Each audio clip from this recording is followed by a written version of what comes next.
Ang tugatog ng buhay. Kabanata 11:15. Matapos tawagan si Anna, hindi pinansin ni Alex ang ingay sa ibaba at nilainggan si Franklin. Sa mga sandaling ito, natakot na siya dahil namutla ang kanyang mukha. Gusto mo bang mamatay o mabuhay? Nais ni Franklin na maaari siyang pumunta sa paligid upang humingi ng tulong ngayon. Nang marinig ang kanyang mga salita, nagmamadali siyang umiyak at sinabing, gusto kong mabuhay. Gusto kong mabuhay, bro. Kapatid, patawarin mo sana ako. Prituhin mo lang ako na parang umutot at bitawan mo na ako. Pakawalan ka. Sige, pwede ka na lang pumunta. Ha? Di paano ang parasite sa loob ng tiyan ko? Ano ang kinalaman nito sa akin? Ah, kuya, manugang. Ang aking mabuting manugang, nakikiusap ako sa iyo. Pabayaan mo na ako. Alam kong nagkamali ako. Alam kong mali talaga ako. Nang makitang umiiyak si Franklin habang patuloy na naghihikab at ibinabagsak ang kanyang ulo sa lupa upang aminin ang kanyang mga pagkakamali, naalala ni Cheryl ang kanyang ina. Noong panahong iyon, namatay ang kanyang ina dahil sa depresyon. Hindi pa rin niya makalimutan ang lalaking ito bago siya huminga, ngunit tumanggi pa itong makita siya sa huling pagkakataon. Sinabi pa niya na mas gugustuhin niyang mamatay siya ng mabilis para mas mabilis na muling magkatawang tao sa kabilang buhay. Ito ba ay isang bagay na maaaring gawin ng isang tao? Anong ginawa mong mali? Sabi ni James.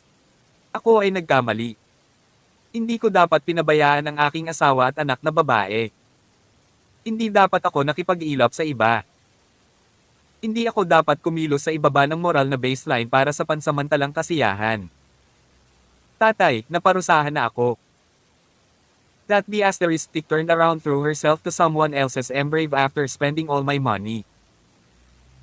Ipinagbili pa nga ako para magtrabaho bilang manero sa malamig na hilagang rehiyon.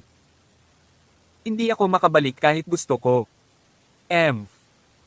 Hindi ka man lang makakabalik kahit gusto mo. Iyon ay dahil karapat-dapat mo ito. Sa makatuwid, bumalik ka ngayon upang ibenta ang iyong anak na babae. Sa tingin mo ba makikiramay ako sa iyo? Habang galit na sinabi ni James, dinampot niya ang isang kahoy na patpat at hinampas sa mukha ni Franklin. Hanggang sa nabali ang patpat saka siya binitawan. Sabi ni Alex, magwala ka. Simula bukas pumunta sa puntod ng ina ni Cheryl at lumuhad sa harap nito para sa kapatawaran. Lumuhad ng 10 oras bawat araw. Makikita ko ang iyong pagganap sa isang buwan bago magpasyang bigyan ka ng isang antidote. Iniwan ni Franklin ang tirahan ng pamilya Coney sa takot. Napabuntong hininga si James at sinabing kawawa naman ang pamilya nila sa pagsilang ng ganoong brute. Agad namang niyakap ni Cheryl si Alex nang walang sabi-sabing sinubsob ang mukha sa mga bisig nito. Nagulat si James saglit. Pagkatapos tumalikod siya at pumasok sa kusina para kausapin ang asawa. Si Richard Asterisk. Nagmamadaling tumakas si Levi. Sa wakas ay nakatakas siya pabalik sa lugar kung saan siya nakatira kasama si Carol Rockefeller pansamantala. Siya ngayon ay malubhang nasugatan. Kailangan niya ang tulong ni Carol para ipadala siya sa Hosha Qantas para sa paggamot. Puff. Pagkakita pa lang niya kay Carol ay dumura na naman siya ng dugo. Gulat na tanong ni Carol, "Young Master Bayer, ano ang nangyayari sa iyo?" Sabi ni Levi, "Anong malas? Iniling sa akin ng aking ama na pakasalan ng apo ng legendary Dr. Coney sa California. Ang babae pala ay babae ni Alex Rockefeller." Napapikit ako sa himpapawid at nahulog mula sa isang mataas na gusali. 3 piraso ng aking tadyang ay nabali, tumusok sa aking mga baga. "Carol, bilisan mo. Hanapin si Qantas the Weird at ipadala ako sa kanya. Siya lang ang makakapagligtas sa akin ngayon." Lalong nagulat si Carol. Pagkatapos tinanong niya bakit hiniling sa iyo ng iyong ama na pakasalan ang apo ng legendary Dr. Coney. "Ngayong nabugbog ka na sa ganoong kalagayan, alam na ba ng tatay mo?" Sabi ni Levi, "Hindi pa, bali na rin ang isang braso ko. Noong sinubukan kong tumakas mula roon, namatay na ang aking personal na bodyguard habang sinusubukan akong iligtas. Ubo. Itigil ang walang ginagawang Saturday. Bilisin mo at papuntahin mo ako doon kung hindi, mamamatay talaga ako dito. Sige. Magpahinga ka na lang muna sa couch. Bibigyan kita ng isang bagay upang ayusin ang iyong braso. Kung hindi, ito ay mapilayan. Sige. Nahiga ang kalahati ni Levi sa sopa. Kumuha siya ng gamot at inubos iyon, pinaandar ang panloob na puwersa sa loob ng kanyang katawan para gumaling ang kanyang mga sugat. Gayunpaman, hindi pumunta si Carol at hinanap ang gamit para sa pag-aayos ng kanyang braso. Sa halip, nakakita siya ng kutsilyo. Ang kanyang ekspresyon ay nakakatakot at ang kanyang mga mata ay malamig. Kakaibang ngiti ang pinakawalan niya sa salamin. Pagkatapos naglakad siya patungo sa labas. Carol, tapos na ba? Tanong ni Levi nang hindi nagmulat ng mata. Tapos na, ibenda agad kita. Nang bumagsak ang boses, ang kutsilyong nakatago sa likod ni Carol ay tumusok sa dibdib ni Levi. Tawag. I freak. I-click. I subscribe kwentong nobela. Kabanata 11:16. Iminulat ni Levi ang kanyang mga mata habang ang kanyang mukha ay puno ng hindi makapaniwala. Gusto niyang makipagpunyagi at patayin si Carol, ngunit paano niya ito magagawa? Why you? How dare you try to kill me? Hindi ka ba natatakot na habulin at mapatay ng witch Dr. Sekko? Ang kutsilyo ni Carol ay hindi tumama sa puso ni Levi, ngunit napunta ito sa kanang bahagi sa tabi ng dibdib. Napaatras siya ng 2 hakbang at nakangiting sinabi, bakit pupunta ang witch Dr. Sek para patayin ako? Pinatay ka ni Alex Rockefeller, tama ba? Si Levi ay patuloy na umuubo ng dugo. Napakabisyo mo. Tawa ng tawa si Carol. Young Master Bayer, wala kang kabuluhan sa pagiging batang bayani ng susunod na henerasyon. Hindi mo ba alam na ang mga babae ang pinakamabangis na nilalang sa mundo? Noong inilipat mo sa akin ang nagmumulto na sanggol, lihim akong nanumpa na papatayin kita balang araw. Ngayon ang araw. Ikaw, Puff. Sige, mukhang hindi mo na kaya. Gagamitin ko lang ng mabuti ang basura. Ipasa sa akin ang lahat ng kapangyarihan sa loob ng iyong katawan. Isang layer ng madugong pulang ambon ang biglang bumangon sa katawan ni Carol.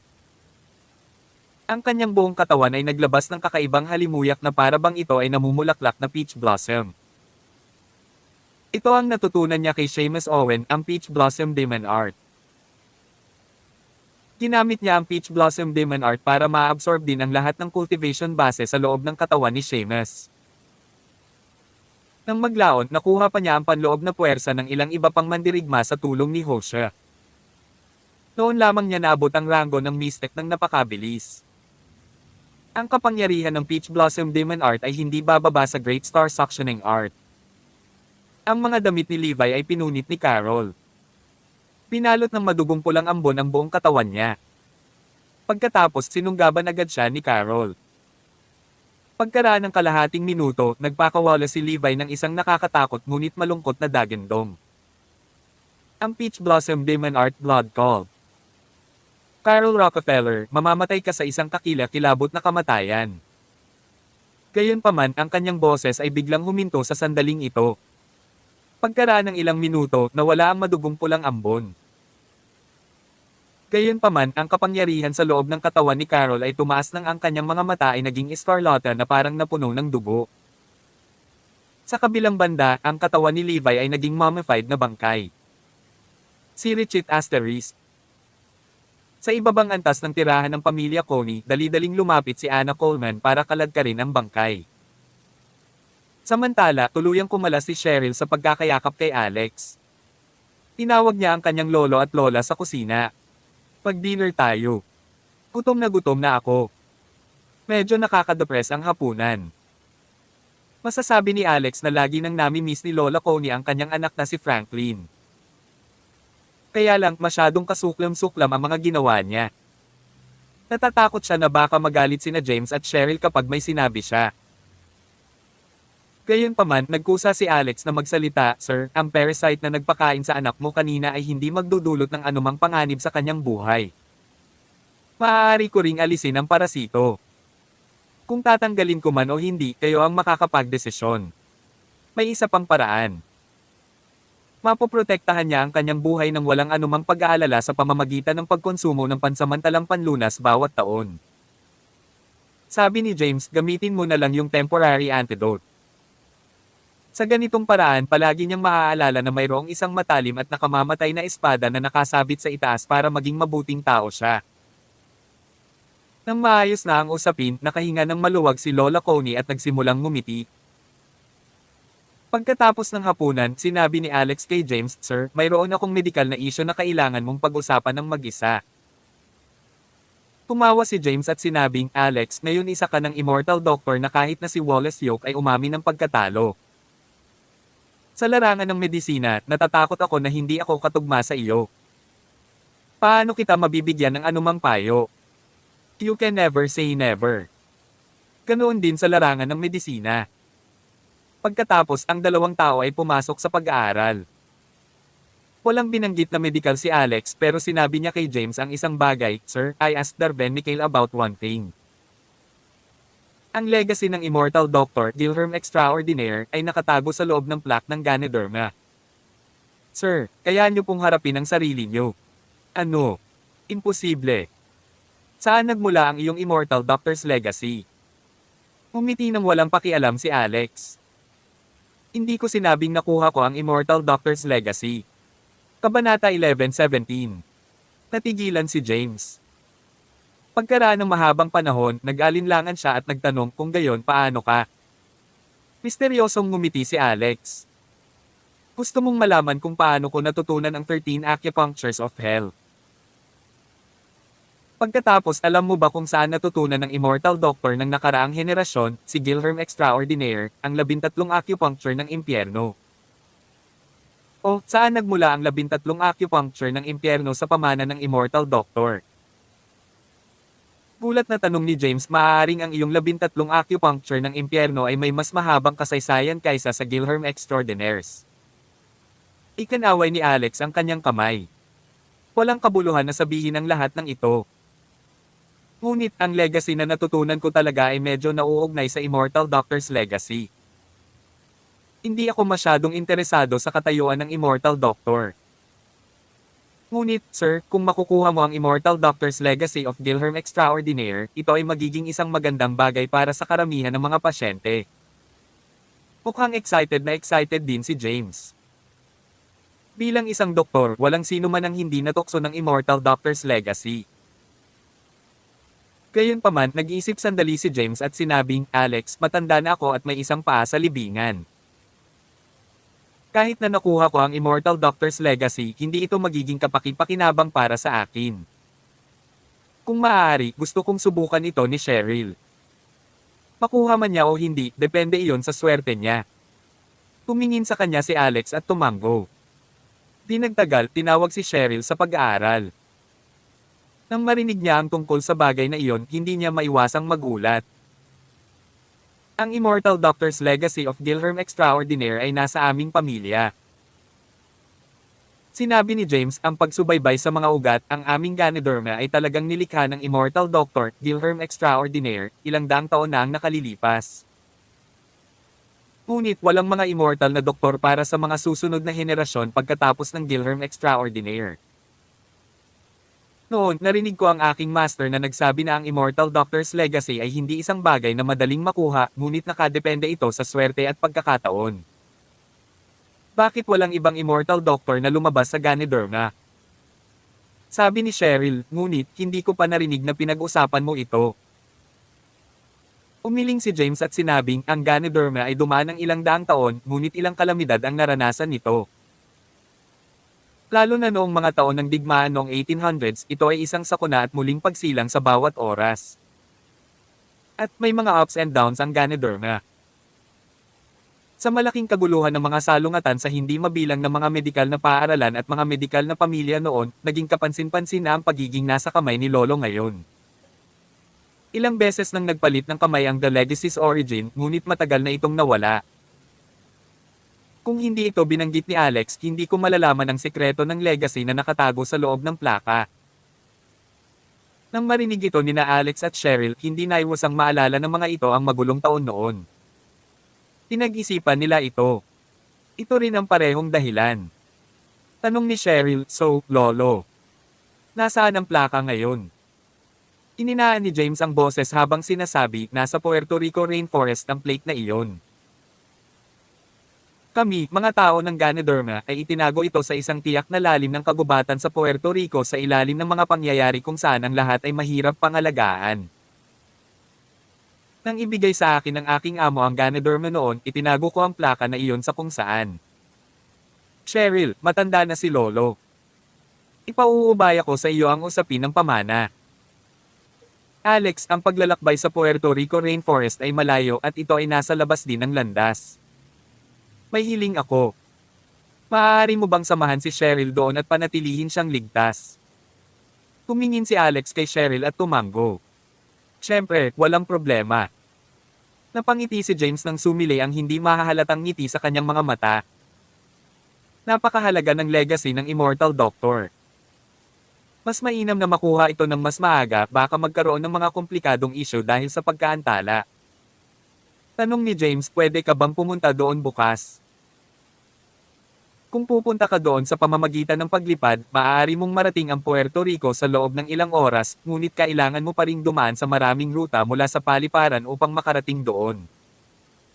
Makakapunta ka lang doon sa susunod na araw ng mas maaga. Kumuhit ako ng mapa ngayon at tukuyin ang mga detalyadong tagubilin at maghahanda ng kaunti sa daan. Aalis ka ba bukas? Sandaling nag-isip si Alex. Dahil wala siyang importanteng negosyo nitong mga nakaraang araw, tumango siya bilang pagsang-ayon. Si Richie asterisk. Maya-maya, kinabukasan na. Pagkatapos ng briefing sa ilang babae sa bahay, nagmaneho si Alex sa bahay ni Cheryl para sunduin siya at sumakay sa paglalakbay patungong Puerto Rico. Gusto ni Holly na sumama sa kanila. Gayunpaman nang isipin niya ang tungkol sa kamakailang salungatan sa witch doctor sect, nadama niya na masangkop para kay Holly na manatili sa Brittany. Tawag. I pray. I-click. I-click. I subscribe kwentong nobela. Kabanata 11:18. Nang sunduin ni Alex si Cheryl sa residential unit ng pamilya Coney, hindi niya maiwasang kumislap ang kanyang mga mata. Sa sandaling ito, nakita niya si Cheryl na nakasuot ng puting t-shirt na may mga berda. Nakasuot siya ng isang pares ng sea blue jeans at isang pares ng red sneakers. Mukha siyang bata, maganda, at puno ng sigla. Hindi niya masabi na isa na itong mature na babae na 26 taong gulang. Para siyang college student na naglalakad palabas ng campus.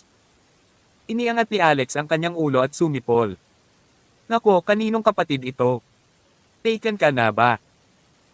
Pagkababa ng boses, umalangaw-ngaw ang boses ni James mula sa loob sa tabi ng pinto ng unit. Alex, hinihintay kitang pumunta sa bahay namin para sa marriage proposal. Sa sandaling iyon, napatalon si Alex sa gulat. Medyo awkward daw siya. Umiti lang si Cheryl at tinuro ang mga bagahe na malapit sa paa niya. Mabait na kapatid, tulungan mo akong dalhin ang aking bagahe. Bakit ang daming luggage bag? Mas mahirap para sa mga babae ang lumabas kaysa kayong mga lalaki. Hindi na nagsalita pa si Alex bagkos ay inilipat na ang mga luggage bag sa sasakyan kasama si James. Bago umalis, inabot ni James ang isang sulat kay Alex at sinabing, Alex, ipaubaya ko na sa iyo si Cheryl. Kahit na mas matanda siya sa iyo, napaka-inosente niya. Prituin mo na lang siya bilang kapatid mo. Kung sakaling mag-tantrum siya, kailangan mo siyang patawarin. Lolo, hindi na ako bata. Haha, ang galing. Iyan ay mahusay. Ang bagay na gusto ninyo ay nasa loob ng sabreng ito. Magkaroon ng isang ligtas na paglalakbay. Sumakay si Cheryl sa kotse ni Alex at nagtungo sa paliparan ng California. Si Cheryl ay nasa napakagandang kalagayan ngunit kinakabahan. Pakiramdam niya ay mag-o-honeymoon silang dalawa. Bilang resulta, wala siyang pakialam kung makukuha niya ang legacy ng Immortal Doctor. Sa halip, iniisip niya kung may kakaibang mangyayari sa paglalakbay na ito. Halimbawa, pagiging babae. 10:30 ng umaga ang biyahe. Kinailangan ito ng 3.5 oras upang makarating sa paliparan ng Puerto Rico mula sa California. Espesyal na inihanda ni Cheryl ang isang tablet at nag-download ng ilang pelikula dito. Handa na siyang manood ng mga pelikula kasama si Alex pagdating ng oras. Bawat isa sa kanila ay nakasuot ng isang gilid ng earphones. Katulad lang sila ng karaniwang mag-asawa. Gayunpaman pagkasakay sa eroplano, nakilala ni Alex ang isang kakilala. "Oh, Alex Rockefeller. Ikaw ba yan? Anong coincidence? Bakit nasa flight ka rin? Naglalakbay ka ba sa Puerto Rico?" Nagulat si Alex saglit. Hindi niya inaasahan na makakabangga niya ang isang taong kilala niya sa eroplano. Nilainggan niya ang tao. "Hubert Gordon, ikaw pala. At Thea Stone. Kayo bang dalawa? Pagkasama. Kaklase pala sa university ang nagsalita kanina." Kung maaalala ang mga taon noon, si Alex ay isang mayamang tagapagmana ng isang 300 bilyong dolyar na nakalistang kumpanya, at itong si Hubert Gordon ay isa rin sa kanyang mga alapers. Gayunpaman, ipinanganak din siya na may pilak na kutsara. Bukod dito, hindi siya nagmula sa California kundi Missouri. Pagkatapos ng graduation, bumalik siya sa Missouri at nagkahiwalay ang dalawa. Gayunpaman, maayos pa rin ang kanilang relasyon.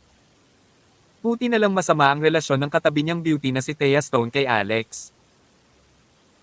Siya ay isang termino na mas matanda kay Alex at sa parehong termino bilang Maya Howards. At saka, karibal ng taong ito si Maya sa student council. Medyo nainis din siya kay Alex dahil malapit ito kay Maya. Sa sandaling ito, nakilala ni Thea si Alex at sinabing mapanlate, "Oh, ikaw pala, Alex Rockefeller. Nabalitaan ko na ang tatay mo ay sangkot sa katiwalian at pagtataksil. Pinalayas ka sa Rockefellers at naging live-in-in-law ni Essex. Anong ginagawa mo dito ngayon? Naglalakbay ka sa Puerto Rico kasama ang isa pang babae sa likod ni Dorothy. Sinusubukan mo bang kumita ng mabilis na pera sa pamamagitan ng pagiging isang pinananatiling lalaki?" Kabanata 11:19. Walang pakialam na sinulyapan ni Alex si Thea na walang nararamdaman sa puso niya. Sa kanyang mga mata, malaki ang pagkakaiba ng personalidad ni Thea at Maya. Si Maya ay parang ulap sa langit samantalang si Thea ay isang bulok na dahon sa lupa. Noong una, mas maganda ang relasyon niya kay Maya. Sinubukan pa nga niya noon na manalo sa kanya sa pamamagitan ng pagtatangka sa pagitan nila ni Maya. Bukod dito, ang paraan na ginamit niya ay isang pag-amin. Tama iyon. Pinsan nang umamin si Thea kay Alex at gusto niyang maging girlfriend. Sa hindi inaasahang pagkakataon, ang kanyang layunin ay matagal nang nakita ni Alex dahil narinig niya ang kanyang pakikipag-usap sa ibang babae noon. Ang ending ay predictable. Ang babae ay maaaring summarized sa dalawang salita, laughing stock. Hindi man lang tumingin sa kanya si Alex. Natural, hindi man lang siya gumanti ng mapang-asar na salita, ngunit hindi na ito napigilan ni Cheryl. Hindi magiging problema kung ang iba ang maglalaway sa kanya. Kaya niyang tiisin. Gayunpaman, pinipindot nito ang kanyang mga butones ng masama ang bibig ni Thea kay Alex. Malamig na sabi ni Cheryl, "Busog ka. Mukha kang tao pero nalantad ang tunay mong ugali kapag nagsimula kang magsalita. Sa palagay mo ba maaari mong ipakita ang iyong pakiramdam ng higit na kahusayan sa ganitong paraan? Sa katunayan, ipinapakita lang nito ang iyong madilim na pagkatao ng walang anumang moral na batayan sa loob ng iyong puso." Ang mga salita ng babaeng doktor ay hindi naglalaman ng isang vulgar na salita, ngunit ang bawat salita ay nakakaantig ng isang masakit na punto sa kanya. Habang namumula ang mukha niya, sa sobrang galit niya ay halos mabaliw na siya. Tinuro niya si Alex at sinabing, "Hindi kaya mali ang nasabi ko. Tanungin mo siya kung totoo ba lahat ng sinabi ko kanina." Sabi ni Cheryl na may malamig na ngiti, "Napulot mo lang ang suka ng iba sa kalahati at pinaniwalaan ang marinig na sinasabi bilang katotohanan. Kung ang iyong mga mata ay hindi lamang para sa mga dekorasyon, maaari kang pumunta at tingnan ang anunsyo ng pulisya." Na-frame ang ama ni Alex. Maging ang opisyal ay itinuwid ito. Bakit gumagamit ka pa rin ng ilang lumang pekeng balita para atakihin ang iba? Ano ang iyong intensyon? Nakakunot din ang noo ni Hubert. "Thea, bakit mo ba ito pinag-uusapan? Magkaklase kaming lahat. Bakit ka ba nagkakagulo dyan?" Isang buntong hininga ang pinakawala ni Thea. Pinapaalalahanan lang kita na mas mabuti nang walang kaklase. Sabi ni Hubert, si Thea Stone, si Alex Rockefeller ay kaklase ko at kaibigan ko rin. Kung sasabihin mo ulit ang ganyan, magagalit ako. Umupo si Thea at ibinoling ang mukha para tingnan ang tanawin sa labas ng bintana. Alex, sorry talaga. Thea. Paumanhin na sabi ni Hubert kay Alex. Ayos lang. Alam na alam ko kung anong klaseng tao siya. The point is, bakit mo siya kasama? Nang may gustong sabihin si Hubert, tumalon ulit si Thea. Anong ibig mong sabihin? Ano ang mali sa pagsasama namin ni Hubert? Bakit gusto ko pa rin makasama ang isang taong nakatira sa pamilya ng kanyang asawa na tulad mo? Iniisip mo pa ba yung tungkol sa pag-amin ko sa'yo noong school period? Ipinagmamalaki mo ba ito sa lahat ng mga taon na ito? Sa totoo lang, peke iyon. Niloko kita, tanga. Isipin mo, anong mga benepisyo ang nakuha mo sa pagsunod kay Maya Howard sa buong araw? Kapag may nangyari sa pamilya mo, tinulungan ka ba niya? Natatakot ako na matagal na niyang nakalimutan kung sino ka. Napatingin si Alex sa kanya. Thea Stone, huwag maging mapang-uyam sa integridad ng iba. Para sa kapakanan ni Hubert, dadalhin kita ng isang kalokohan kung susubukan mong masamain ako ng ilang salita. Kung patuloy mong binabastos si Maya, sasampalin pa rin kita. Matapos tignan ni Alex, biglang naramdaman ni Thea na pinagmamasdan siya ng demonyo habang umuulan ng lamig sa kanyang puso ng walang dahilan. Pakiramdam niya ay mamamatay siya anumang oras. Siya ay nabigla sa ganoong pakiramdam sa kanyang sarili, ngunit hindi siya nang ahas na sagutin si Alex sa huli. Medyo nakaramdam ng awkward si Hubert kaya iniba niya ang topic. Alex, ito ba? Pakilala ni Alex. Siya ay isang doktor sa California, Cheryl Coney. Dagdag pa ni Cheryl, girlfriend niya ako. Kung gayon, Dorothy Essex. Naghiwalay sila. Oh. Tawag. I prick. I-click. I subscribe kwentong nobela. Kabanata 11:20. Napatingin si Alex kay Cheryl. Tinindatan siya ng babae. Ayos lang. Mahal na mahal siya ng magandang doktor. Naghalikan at nagyakapan pa sila. Kung tatanggihan niya ito sa oras na ito, masasaktan ang kanyang damdamin. Bukod dito, mapapahiya din siya ng husto. Paano kaya niya magagawa ang ganoong bagay? Matapos ang tungkol sa daldalan, nalaman ni Alex na ang pamilya ni Hubert ay nasa matinding kahirapan. Ang aking pamilyang Gordon sa Missouri ay isa ring napakahusay na pamilya noon. Ngunit, isang malaking kaganapan ang nangyari kanina at naging dahilan upang matugunan ang negosyo ng aking pamilyang Gordon ang Waterloo nito. Kung hindi tayo makakaligtas sa krisis na ito, maaaring harapin ng ating pamilyang Gordon ang panganib ng pagkabangkarote. Kaya naman, nag-announce ang lolo ko. Sino man sa ikatlong henerasyon ng pamilyang Gordon ang makakatulong sa pamilya na kumita muna ng $1 bilyong ay siya ang susunod na patriarch ng pamilya. At ang aking ama ang pinakabata sa pamilya at siya ang pinaka hindi nakalulugod sa paningin ng aking lolo. Siya rin ay hindi nakakasama ng iilan sa kanyang mga kapatid. Kapag siya ay bumagsak sa kompetisyong ito, ang aking pamilya ay haantong sa isang mas mahirap na sitwasyon. Baka ma-kick out tayo sa pamilya ng walang anumang karapatan sa mana. Nang marinig iyon, natahimik si Alex. Ito ay isa pang drama ng pakikibaka para sa kapangyarihan sa isang aristokratikong pamilya. Sa totoo lang, 2 beses na niya itong naranasan sa pamilyang Essex at sa pamilyang Rockefeller. Sabi ni Cheryl, anong malaking kaganapan ang nangyari sa Missouri na maaaring maging lubhang miserable sa iyong pamilya? Sinabi ni Hubert, nagtataka ako kung narinig na ba ninyo ang 8 dakilang pamilya ng hari ng Amerika? Bahagyang nagulat si Alex. Sa sandaling ito, hindi napigilan ni Thea na sabihin siya ay isang down at out na young master na nakatira sa isang maliit na lugar tulad ng California. Paano kaya niya malalaman ang tungkol sa 8 dakilang pamilya ng hari? Na-overestimate mo siya. Umisi si Alex at naisip, ikaw babae, may alam ka pa ba? Kung malalaman mo na iginagalang ako ng mga Stormer at ang mga Coleman ay mamamatay para sa akin, baka mabasa mo ang iyong pantalon dahil sa takot. Gayunpaman hindi niya binalak na ipakita ang kanyang kakayahan. Sinabi ni Hubert, ang 8 dakilang maharlikang pamilya ng Amerika ay ang 8 pinakamataas na pamilya na ipinasa mula sa sinaunang panahon ng Golden Era. Sa aming Missouri, naroon ang pamilya Coleman ng Missouri. Isa ito sa mga maharlikang pamilya. Ngunit ang mga Coleman ng Missouri ay nagkaroon ng isang malaking insidente noong nakaraan at sila ay halos nolipol. Ngayon, karamihan sa mga ari-arian ay nahulog sa mga kamay ng Stormers ng Michigan. At ang aking pamilyang Gordon ay may kaugnayan sa pagkakamag-anak sa pamilyang Coleman. Marami sa aming mga negosyo ay umaasa sa tulong ng pamilya Coleman. Ngayon ang pamilya Coleman ay walang kapangyarihan na ipaglaban ang kanilang sarili, ang aming pamilyang Gordon ay dumaranas ng malaking sakuna. Tinawakan ni Alex ang ilong niya. Sa kanyang pagtataka, magkamag-anak ang pamilya Gordon at ang pamilya Coleman. Ang kasalukuyang suliranin ng pamilya Gordon ay katumbas ng hindi direktang dahilan ng kanyang sarili.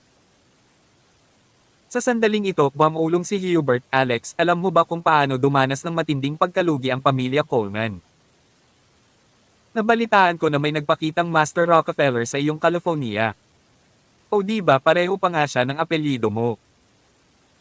Ang Master Rockefeller na ito ay maaaring magpatawag ng kidlat gamit ang kanyang mga kamay at nakapatay pa ng isang Marshall Grandmaster mula sa pamilya Coleman. Nawasak din niya ang unang henyo ng Amerika, si Tristan Coleman. Sa huli, pinahintulutan niya ang Stormers na kumuha ng bargain. Narinig mo na ba ang Master Rockefeller na ito sa California? Muling sabi ni Thea sa tabi niya, he hasn't heard a damn thing. Eksperto ang Master Rockefeller na iyon. Siya ay isang pag-iral na kahit na ang mga maharlikang pamilya ay kailangang yumuko sa kanilang mga ulo. Sa tingin mo ba malalaman niya ang tungkol dito dahil lang sa Rockefeller ang apelyido niya? Gayunpaman, tahimik na pinisil ni Cheryl ang kamay ni Alex. Bahagya niyang kinurot ang kamay niya gamit ang mga kuko niya. Narinig din niya ang alias ni Alex, ito ay Master Rockefeller. Bilang karagdagan sa relasyon sa pagitan nila ni Daya, maaari niyang matukoy na may mataas na posibilidad na ang tao ay si Alex Rockefeller. Umiti si Hubert. Oo, tama ka. Ang Master Rockefeller na iyon ay nagpapanatili ng isang himpapawid ng misteryo tungkol sa kanya. Paano nalaman ng mga ordinaryong tao na tulad natin ang tungkol sa kanya? Kahit na narinig namin ang tungkol sa kanya, ito ay napakaswerte. Kung makikilala natin siya ng isang beses, maaari tayong mamatay ng walang anumang pagsisisi. Sabi ni Thea, Hubert, nabalitaan namin siya kasi upper class society kami, samantalang civilian lang sila sa ilalim ng society. Para sa kanila, ang Master Rockefeller ay katumbas ng mito. Ito ay tulad ng pangangaral sa bingi sa pamamagitan ng pakikipag-usap sa kanila tungkol dito. Sige, lilipat na ang eroplano. Ipaikit na lang ako at iidlip. Napatingin si Cheryl kay Thea. Paano mo nalaman na hindi natin siya nakita dati? Kabanata 11:21. Natigilan si Hubert Gordon. Nakilala mo na ba si Master Rockefeller dati? Napatingin din si Thea Stone na nagtataka. Nagmamadaling pinisil ni Alex ang kamay ni Cheryl na nagpapuwersa. Ayaw niyang malaman ni Hubert na siya ang pumatay sa dakilang elder ng pamilya Coleman na nagbigay daan sa pamilya Stormer na patumbahin ang kalahati ng pamilya Coleman na nagdulot ng malubhang pinsala sa ekonomiya na nakakaapekto sa Gordon. Pamilya ngayon. Galit na galit si Cheryl sa pagiging mayabang ni Hubert at kung paano niya minamaliit ang lahat na parang sobrang superior niya kumpara sa kanila. Nang paalalahanan siya ni Alex, mahinahon niyang sinabi, so what if I've met him? Kaya paano kung wala pa ako? Mas magiging superior ka ba kung nakilala mo siya dati? Ano bang pinagyayabang mo kung hindi mo pa siya nakilala noon? Bansang bumpkin. Mapang-asar na sabi ni Thea. Kung mayroon kang kakayahan, huwag kang lumipad sa parehong eroplano na tulad namin, mga bumpkin ng bansa. Dahil mataas ang katayuan mo, pumunta at bumili ng sarili mong pribadong jet. Anong klaseng pagkukunwari sa tingin mo ang ginagawa mo? Hindi kailanman naging ganoon kagalit si Cheryl sa kanyang buhay at asar sila sa kanya. Ikaw. Tama na, itikom mo ang bibig mo. Sinaman ng tingin ni Hubert si Thea. Bumaba ka at itigil mo na ang paggawa ng kaguluhan. Kung hindi, huwag mong sabihin kilala mo ako sa hinaharap. Napakabisa ng babala ni Hubert. Si Thea ay hindi anumang pangalawang henerasyon ng isang mayamang pamilya o anumang bagay. Para mapanalo niya si Hubert, gumamit siya ng lahat ng uri ng pamamaraan at paraan para makuha si Hubert bilang kanyang pangmatagalang tiket sa pagkain at hindi niya basta-basta na lang ito may tatabi. Kaya nang sinabi ni Hubert na huminto, ginawa niya. Tinalikuran niya ang kanyang ulo at ipinikit ang kanyang mga mata at nagkunwaring natutulog. Mahal kong mga pasahero, malapit nang mag-take off ang flight. Nagsimula ang anunsyo ng flight attendant at hindi nagtagal, nagsimula na ang eroplano sa runway at lumipad. Sa sandaling lumipad ang eroplano mula sa lupa, ang malakas na pakiramdam ng itinulak pabalik at ang pakiramdam ng kawalan ng timbang ay nakita ni Cheryl na hinawakan ang kamay ni Alex habang bumubulong. Ito ang aking unang pagkakataon sa isang eroplano. Kinakabahan ako. Mahigpit na hinawakan ni Alex ang kamay niya. Huwag kang matakot. Nandito ako. Sige. Lumapit si Cheryl kay Alex, yumakap sa kanya. Ayaw nang makipag-usap ni Alex kina Hubert at Thea na nasa front seat. Lalo na si Thea, para siyang asong baliw na kinagat siya at ayaw bumitaw. Sa katunayan, hindi niya alam na ang pag-amin ni Thea sa kanya ay hindi ganap na mali gaya ng sinabi nito. Ito ay medyo totoo at kung siya ay sumang-ayon dito, ito ay magiging mahusay para sa kanya. Kung hindi niya ginawa, mayroon pa rin siyang paraan sa isang nakakahiyang sitwasyon. Gayunpaman, nang tahasan siyang tinanggihan ni Alex nang hindi man lang siya binigyan ng anumang mukha na para bang siya ay isang tambak lamang ng basura, hindi niya maiangat ang kanyang ulo sa presensya ng kanyang mga kasama sa silid na nakatira sa parehong dormitoryo na kasama niya. Iyon ang dahilan kung bakit nagkaroon siya ng matinding sama ng loob laban sa kanya, at ang dahilan din na kahit na umalis siya sa California, binigyan pa rin niya ng malaking pansin ang buhay ni Alex. Kaya alam niya noong naaksidente ang kanyang pamilya at ikinatuwa niya ang kanyang kasawian pagkatapos niyang lumipat sa pamilya ng kanyang asawa pagkatapos noon. Walang malay, nakatulog si Alex. Hindi niya alam kung ilang oras na ang lumipas, nagising siya sa isang away. Iminulat niya ang kanyang mga mata at nakita niyang nagmumula ang ingay sa upuan sa harapan. Parang sinampal siya ng babaeng nakaupo sa harap ni Thea. Ano ang nangyayari? Anong nangyari? Nagising din si Cheryl at pumikit ng antok. Nagkibit balikat si Alex. Nabugbog na si Thea at masaya siyang panoorin na lang ang palabas sa harap niya nang hindi man lang nakaramdam ng kahit kaunting simpatiya. Pagkaraan ng ilang sandali ay nakinig, tila hinubad ni Thea ang kanyang sapatos at itinaas ang kanyang mga paa, ipinahinga ito sa pagitan ng mga upuan sa kanyang harapan.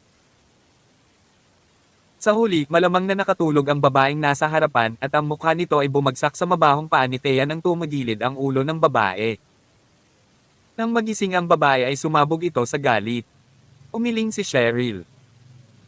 Ang babaeng iyon ay walang pangunahing asal at sinasabing siya ay isang mataas na uri ng tao. Walang kahit isang pahiwatig ng moralidad sa kanya. Nararapat siyang bugbugin. Nagkibit balikat ulit si Alex.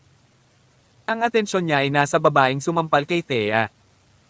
Bata pa siya at mukhang kasing edad niya, mga 24 o 25 taong gulang. Siya ay medyo maganda. Gayunpaman, ang ikinagulat niya ay ang katotohanan na siya ay isang advanced na Mystic Rank Warrior. Tawag. I-Freak. I-Click. I-Click. I-Subscribe kwentong nobela. Kabanata 1122. Pinagmasdan ni Alex ang damit na suot niya, lalo na ang badge sa dibdib niya. Lalo siyang nagulat. Isang tao mula sa Divine Constabulary. Natural na nakilala ni Alex ang logo, ngunit hindi niya inaasahan na makakatagpo siya ng isang master mula sa Divine Constabulary sa kanyang paglipad patungong Puerto Rico. Ang martial arts cultivation level ay pareho sa Sky Melves na Advanced Mystic Rank. Hindi siya maaaring maging kahit sino sa Divine Constabulary. At hindi pa nakita ni Alex ang babaeng ito. Sa pag-iisip tungkol dito, imposible na siya ay mula sa dibisyon ng South California. Ang mas ikinagulat ni Alex ay ang pakiramdam niya ay isang pamilyar na aura mula sa babaeng ito na para bang nagkita na sila noon. Gayunpaman hindi niya mailagay ang kanyang daliri dito. Galit na galit din si Thea sa mga sandaling ito na sinampal. Anong masama sa paglalagay ng mga paa ko doon? Ang eroplanong ito ay hindi pag-aari mo o ng iyong pamilya at ikaw ang naglagay ng iyong mukha sa aking mga paa. Ako dapat ang magdemanda sa iyo dahil sa pangmomolestya sa aking mga paa sa halip. It's an honor for you even to touch my feet, alam mo ba yon? Bilisin mo at humingi ng tawad sa akin. Kung hindi, ay demanda kita dahil sa pananakit mo sa akin at maghihintay ka na lang na makulong. Ang babaeng sumampal sa kanya ay nagplano noong una na palayain ito pagkatapos nito. Gayunpaman, nagalit siya nang marinig niya ang sinabi ni Thea at muli siyang sinampal. Isang karangalan. Sampal. Binubugbugan kita ngayon. Hindi ba't isang karangalan? Sampal. Maaari ka ring magkaroon ng pinakamalaking karangalan ngayon. Sampal. Sampal. Sampal. Namamaga ang mukha ni Thea to the point na parang sisabog. Masyadong mabilis ang mga kilos ng babae. Kalimutan ng lahat ng tao sa paligid nila kahit si Hubert ay hindi makapag-react. Hanggang sa hinawakan ni Thea ang kanyang mukha at sumigaw ng tulong kay Hubert, malamig na tumingin kay Hubert ang babae at sinabing, mas mabuting kontrolin mo ang babae mo. Kung hindi, bubugbugin din kita. Nanginginig sa takot si Hubert. Nakikita niya ang isang tiyak na aura sa mga mata ng babae at bilang isang inapo ng pamilya Gordon, personal siyang nakipag-ugnayan sa maraming mandirigma. Ang babae sa kanyang harapan ay nagbigay sa kanya ng isang pakiramdam na siya ay lubhang mapanganib. Dahil hindi siya umimik, hindi na kinaya ni Thea. Hubert Gordon, lalaki ka ba o hindi? Inampes na ang mukha ko hanggang sa mamaga at hindi mo pa rin ako tinutulungan. Ano ang silbi mo kung gayon? Kung lalaki ka, tatayo ka at tutulungan akong bugbugin siya. At ikaw, Alex Rockefeller, ikaw ay talagang isang aksaya ng espasyo. Ang iyong kasama ay nabuli ng ganito at hindi ka man lang umimik. Kinamumuhian kita. Hindi inaasahan ni Alex na hahatakin siya sa sitwasyon habang nag-e-enjoy lang siya sa palabas. Hindi siya nakaimik at sinabi na lang, kung maglakas loob kang kunin ang mabahong paa mo at ilagay sa sandalan ko, babaliin ko ang mga paa mo. Naniniwala ka ba doon? Why ikaw? Halika na. Sa puntong ito, alam ng lahat sa paligid kung ano ang nangyari. Marami sa kanila ang naglabas ng kanilang mga telepono at nagpa-picture kay Thea. Karamihan sa mga flight sa Amerika ngayon ay hindi pinahintulutan ang paggamit ng mga cellphone hanggat sila ay nasa airplane mode, kaya hindi ito isang problema at ganap na posible na kunin ito upang kumuha ng mga larawan. Hindi mabilang na tao ang nakaturo kay Thea. Sino ang taong iyon? Paglalagay sa hangin tulad na. Hindi mo akalain na ganito pala ang ugali niya. Yeah, she's really so shameless. Hindi ba niya naiisip kung ano ang nararamdaman ng taong iyon kapag bumagsak ang mukha nito sa kanyang mga paa? Wala talaga siyang basic courtesy of being a human. Hoy boy, boyfriend mo siya di ba? Mas mabuting makipaghiwalay ka sa kanya ng mabilis. Kung talagang magpakasal ka sa ganitong uri ng babae, magdurusa ka sa hinaharap. Maaari mong sabihin sa isang sulyap na siya ay tungkol sa pagkuha at hindi pagbabalik ng isang bagay at isa ring maruming tuso. Malapit nang sumabog si Thea doon at pagkatapos. Kayong mga magsasaka. Ano ang kinalaman nito sa iyo? Sino ang nagtanong sa iyo na kumuha ng litrato? Magmadali at tanggalin ang mga ito. Air Police, nasaan ang Air Police? Gusto kong kasuhan siya dahil sa pananakit niya sa akin. Kabanata 11:23. Maya-maya, dumating na ang Air Police.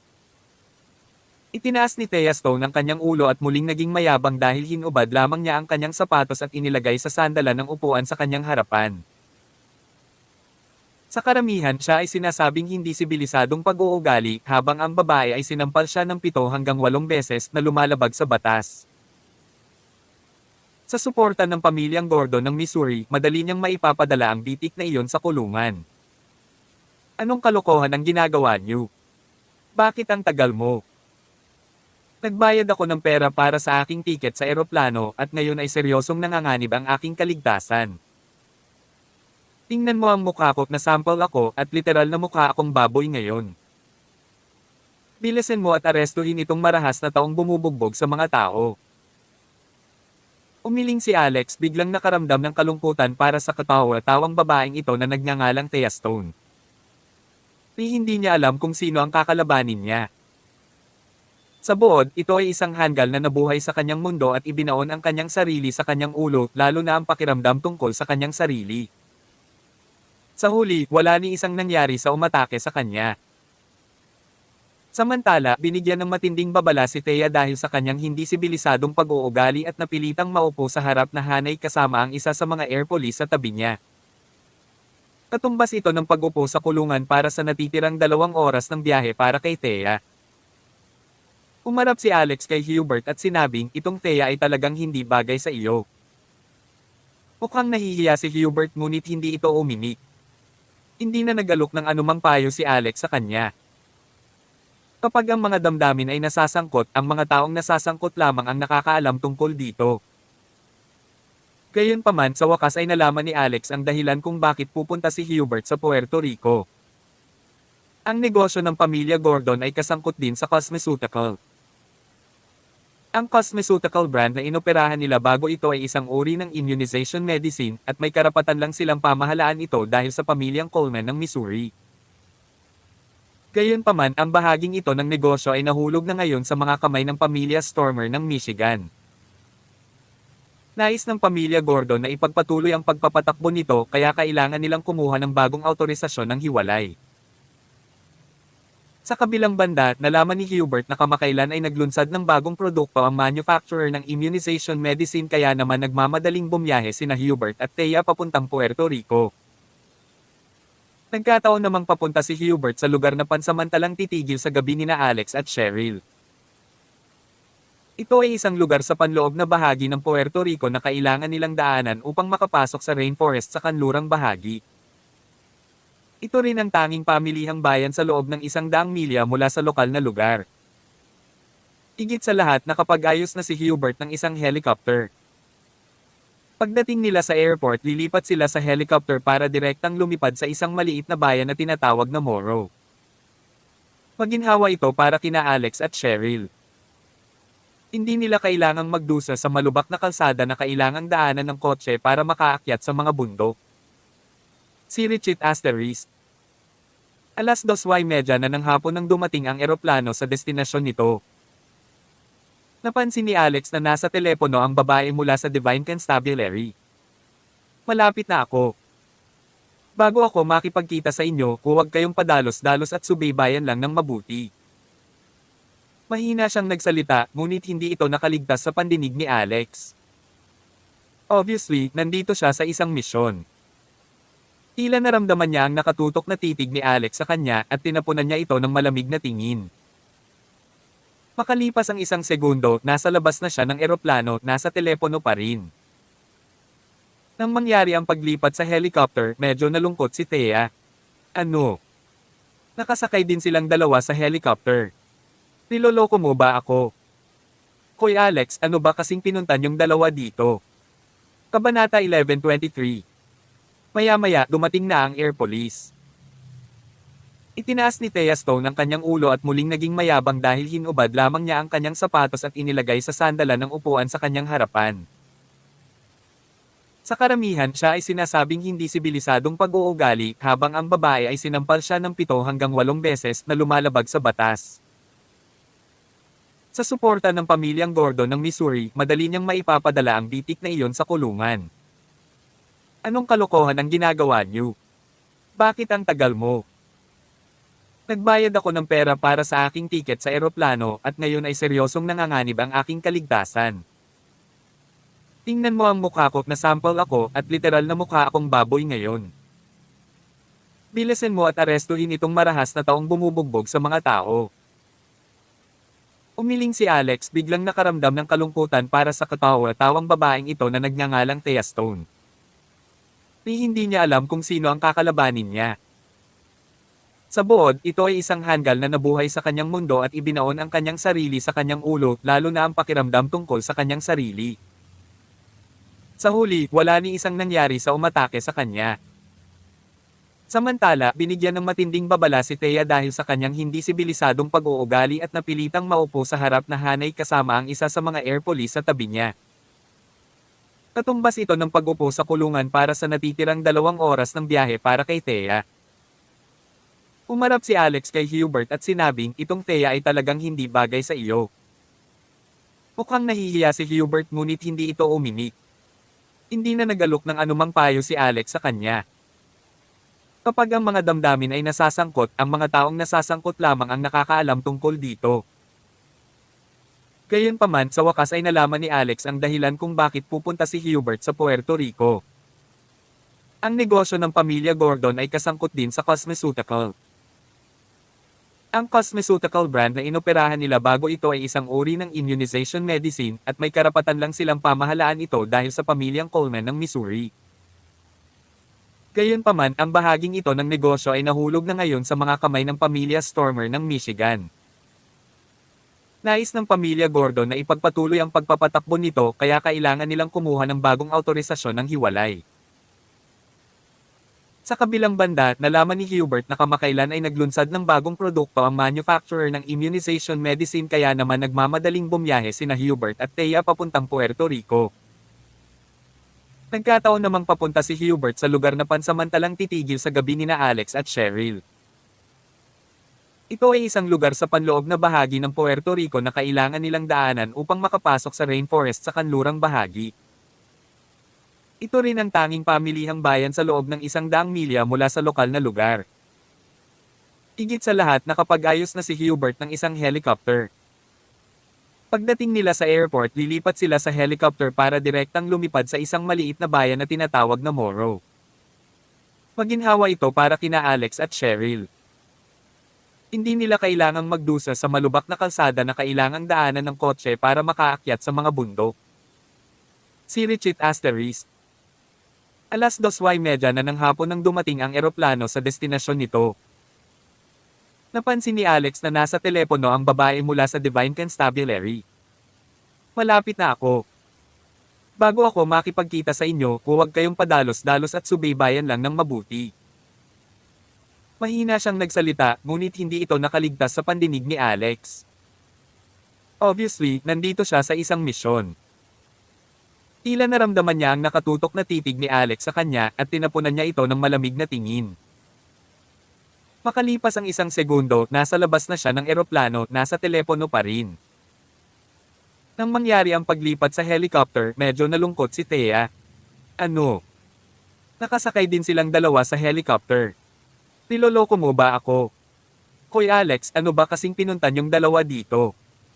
Kabanata 11:25. Nasa Morro talaga siya. What kind of mission would the Divine Constabulary have here? Pagtataka ni Alex habang nakatingin sa babae. Agad namang nalungkot si Alex nang tinitigan niya ang babae. Pinandilatan niya ito kanina sa eroplano kaya diretso siyang naglakad palapit sa kanila. Iyon ang walang awa, marahas na babae. Nang makita ni Thea ang babae na naglalakad palapit sa kanila, dali-dali itong nagtago sa likod ni Hubert. Naisip niya na ang babae ay hindi nasisiyahan sa paghampas sa kanya sa eroplano at pinaplano siyang saktan pa siya. Sa sobrang takot niya ay napasigaw siya, ikaw, huwag kang pumunta rito. Sinasabi ko sa iyo, mayroon akong suporta sa mga Coleman ng Missouri. Gayunpaman, hindi tumitingin sa kanya ang babae. Sa halip, sumugod siya at hinawakan si Alex sa damit nito. Ano ang tinitignan mo? Hindi ka pa ba nakakita ng magandang babae? Kung tititigan mo ulit ako, huhukayin ko yung eyeballs mo. Lalong naramdaman ni Alex na may pamilyar na koneksyon sa babaeng ito sa kanilang malapit na pakikipag-ugnayan. Nagplaster siya sa isang inosenteng ekspresyon at sinabing, kung hindi ka tumitingin sa akin, paano mo nalaman na nakatingin ako sa iyo? At saka, ang layo mo sa girlfriend ko in terms of appearance. Tinulak siya ng babae. Gusto sana niyang ihagi si Alex sa lupa sa pamamagitan ng pagtulak na iyon, ngunit hindi niya inaasahan na makita ang katawan ni Alex na tila nag-ugat sa lupa at nanatili itong hindi gumagalaw. Sa kabaligtaran, pakiramdam niya ay napaatras siya ng puwersang ginawa niya. Parang nagulat siya. Gayunpaman dahil mayroon siyang mga opisyal na tungkulin, hindi magandang mag-aksaya ng oras dito. Kaya umalis siya habang dumura, "Huwag mo na akong makitang muli." Tapos pumasok siya.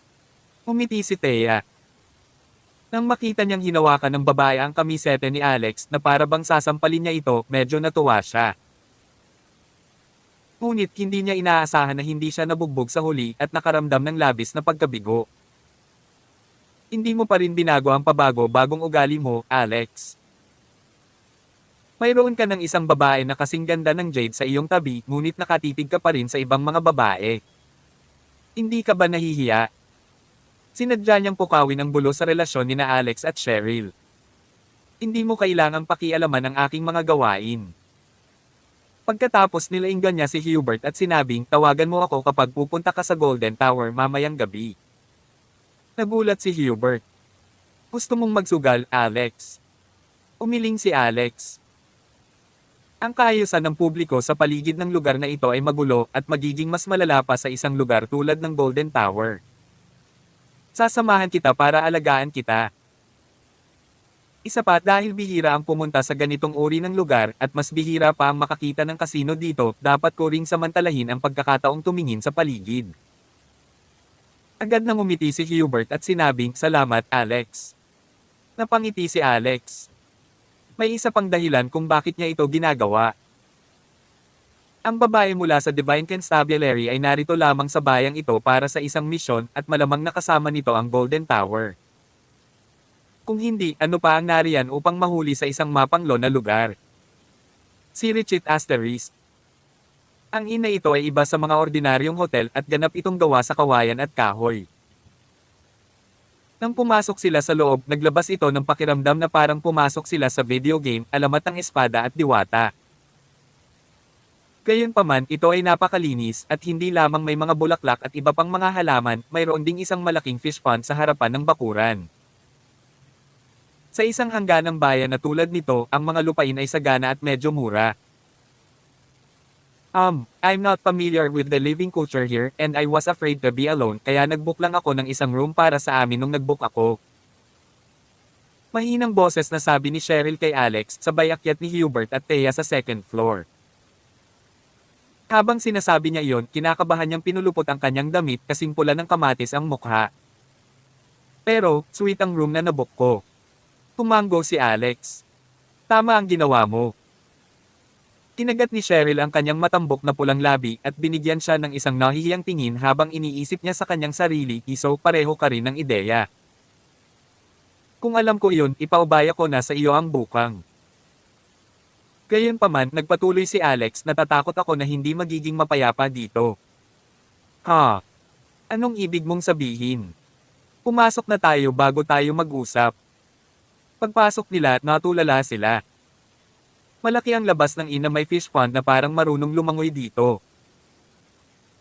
Gayunpaman, ang suite ay kaawa-awang maliit, hindi kahit kalahati ng laki ng isang double room sa isang normal na 3-star hotel.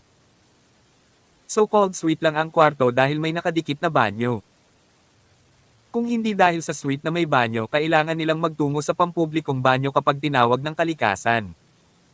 Higit sa lahat, mayroon lamang isang kama. Tawag. I pray. I-click. I-click. I subscribe kwentong nobela. Kabanata 1126. Ito. Hindi ko talaga sinasadya. Hindi ko alam na isang kama lang pala. Pinakpen ni Cheryl ang kanyang mukha gamit ang kanyang mga kamay, hindi naglakas loob na iyangat ang kanyang ulo. Dapat ba akong kumuha ng isa pang silid sa halip? Hindi mo kailangan. Inayla siya ni Alex at tinitigan ang nahihiyang hitsura sa kanyang mukha, imposibleng sabihin na ang kanyang puso at isip ay hindi nag-iisip ng kahit ano. Gayunpaman, pinilit niyang ibaba ang mga pagnanais na iyon at sinabi sa mahinang boses, "Ito ay magiging maayos sa isang gabi lang. Pakiramdam ko ay hindi ito magiging isang mapayapang gabi." Gayunpaman, yung babae kanina, alam mo ba kung sino siya? Ha? Alin? Yung bumugbog kay Thea. Oo. Siya ay mula sa Divine Constabulary at narito siya sa isang misyon. I'm guessing may action na magaganap dito. Halatang kilala ni Cheryl ang Divine Constabulary.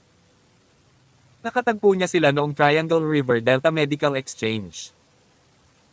Hindi niya maiwasang makaramdam ng kaba at nagtanong kung gayon kailangan mong pumunta sa Golden Tower mamaya. Iiwan mo akong mag-isa dito. Hindi ka ba natatakot na may mangyari sa akin? Kung ganoon sumunod ka na lang sa akin, sabi ni Alex. Wala namang gagawin sa gabi dito kaya ayos lang na tingnan ang kasino. Baka manalo ka pa ng pera. Kung sasabihin mo, hindi mo ako maiiwan. Huwag kang mag-alala, magaling na doktor. Ang aking kasalukuyang pagkakakilanlan ay ang iyong kasintahan at narito tayo sa isang honeymoon. Ikaw ang nagsabi niyan. At malayo sila sa kanilang sariling lupain sa isang banyagang bansa at sa isang silid na may mahusay na privacy. Nagtama ang kanilang mga mata at isang ligaw na ambisyon ang sumiklab sa loob nila. Hindi sigurado kung sino ang gumawa ng unang hakbang. Nagsalubong ang dalawang bibig. Hindi na ito ang unang pagkakataon. Nang bumagsak ang kamay ni Alex sa kanyang likuran, marahas na ng inig si Cheryl at ginantihan ng mas sigla. Bang! Tinawakan ni Alex si Cheryl at idiniin sa dingding.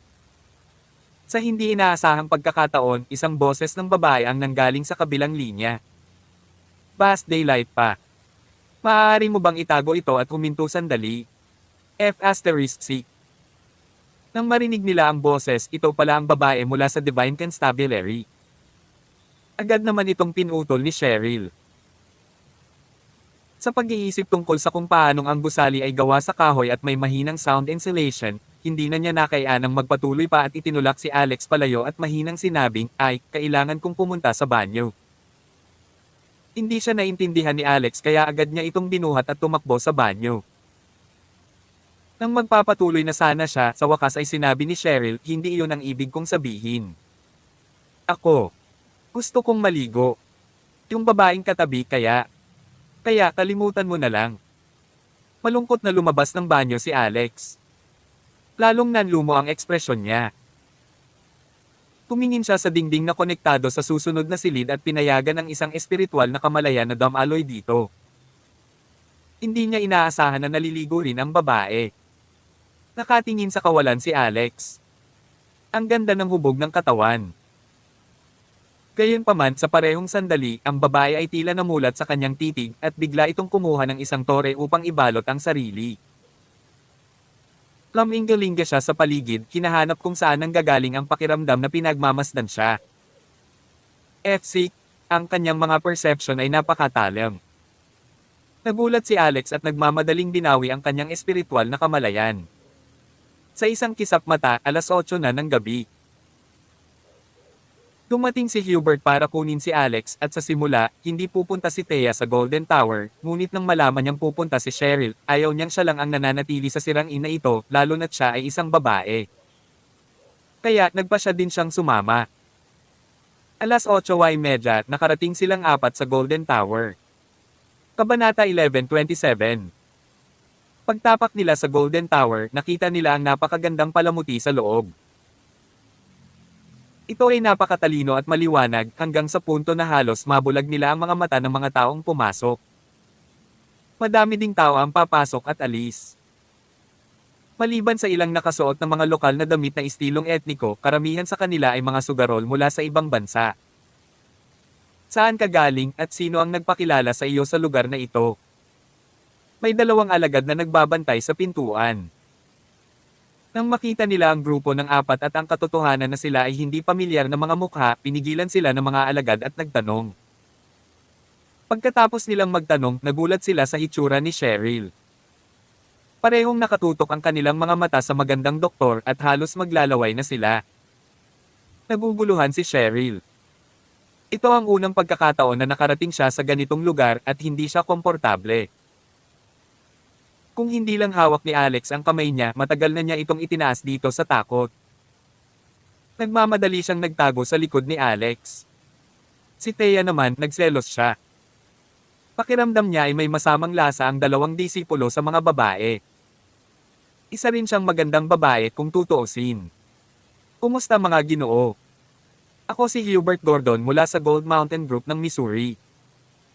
I have an appointment with your boss for 8:30 to discuss the cosmeceutical business, nagmamadaling sabi ni Hubert. Oh, so ikaw pala. Mahinahong sabi ng isa sa kanila. Inihintay ka na ni Boss Win sa loob. Pumasok ka na. At sino ang iba pang mga taong kasama mo? Ah, kaibigan ko sila. Narinig nila na ang Golden Tower ay napaka-interesante kaya nagsaya sila. Tumawa ang mas matangkad na lalaki at sinabing, "Of course, you're all welcome to play." Mga kaibigan na nanggaling sa malayo, meron tayong mahjong, poker, grand hazard. Tsaka meron din tayong sabong, dogfighting, stone gambling, at lahat ng maiisip mo. Ano ang gusto mong laruin? Ako ang manggenguna sa daan. Habang sinasabi niya yon, inabot niya rin ang balak niyang hawakan ang likuran ni Cheryl. Sampal. Casual na hinampas ni Alex ang pulso ng lalaki, pinalo ito. Tapos malamig niyang sinabi, "Walang makakahawak sa babae ko maliban sa akin." Para sa kapakanan ni Boss Win, pakakawala na kita sa pagkakataong ito. Kung hindi, mawawala ang iyong mga kamay. Diniinan pa ni Cheryl ang sarili kay Alex. Parang nagliliyab ang pulso ng lalaki at parang halos mabali ang braso nito.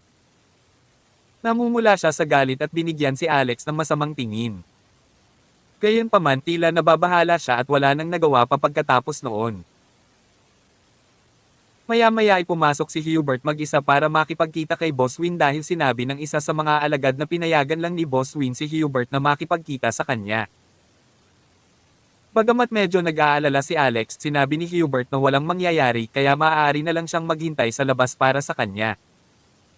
May stone gambling ba dito? Tanong niya sa isa pang alagad. Siyempre. Ang mga ores na mayroon kami dito ay mula sa Myanmar at ang kalidad ay napakaganda. Malaki ang posibilidad na makapasok sa berde. Kapag gusto mong maglaro ng stone gambling, ihahatid kita. Tumango si Alex. Oo naman, pero tingnan natin. Pulong ni Cheryl, nabalitaan ko na ang stone gambling ay hindi gaanong maaasahan kaysa sa normal na pagsusugal sa pera. Oo naman, maaari mong matalo ang jackpot ngunit matatalo mo ang lahat sa isang taya lang din. Sa tingin ko mas mabuting kalimutan na lang ito. Kung gusto mong maglaro ka na lang ng iba para masaya. Nang marinig ito ng alagad, lumungkot ang mukha niya. Kung ang isa ay hindi isang sugarol, ang isa ay hindi mawawala ng masyadong maraming pera sa mga normal na laro na tumaya sa pera. Gayunpaman, hindi ito pareho para sa pagsusugal na bato. Kahit na ang pinakamasamang bato na nasimulan nila sa halagang 100,000. Sa maraming pagkakataon, maaari itong umabot sa 10-10 milyon hanggang 100 milyon. At bilang isang gabay, ang disipulo ay maaari ring makakuha ng maraming mga gantimpala mula doon at kaya, syempre, umaasa siya na si Alex at ang iba ay magtungo sa pagsusugal sa bato. Huwag kang mag-alala, sabi ni Alex. Kukunin ko lang ito bilang pagsubok sa aking kapalaran. Isa pa, ang swerte ko ay palaging maganda at tinawag akong Stone Gambling Prince bago ito. Natigilan si Cheryl dahil ang titulong ni Stone Gambling Prince ay isa sa narinig niya noon sa California. Noong panahong iyon, ang Stone Gambling Prince na ito ay nakakuha ng 2 top quality na emerald mula sa stone gambling na lubhang mahalaga. Nagdulot ito ng matinding sensasyon sa California sa isang panahon. Sa kasamaang palad, walang nakakaalam kung sino iyon dahil hindi ipinakita ng Stone Gambling Prince ang kanyang mukha at walang nakakaalam kung ano ang hitsura niya. Tanging ang kanyang likod na profile lamang ang ipinakita sa lahat. Si Alex kaya ang Stone Gambling Prince. Natigilan si Cheryl nang magkaroon siya ng conclusion at nahulaan. Tawag. I pre. I-click. I-click. I subscribe kwentong nobela. Kabanata 11:28. Gayunpaman, naramdaman ni Thea Stone na biro ang mga sinabi ni Alex at ninesya niya the Stone Gambling Prince. Tapos ako ang Stone Gambling Queen. Ang problema, kaya ba ng wallet mo ang mga ores? Ilang asset ang nakuha mo nang hiwalayan mo si Dorothy? Nag-aalala ba iyon sa iyo?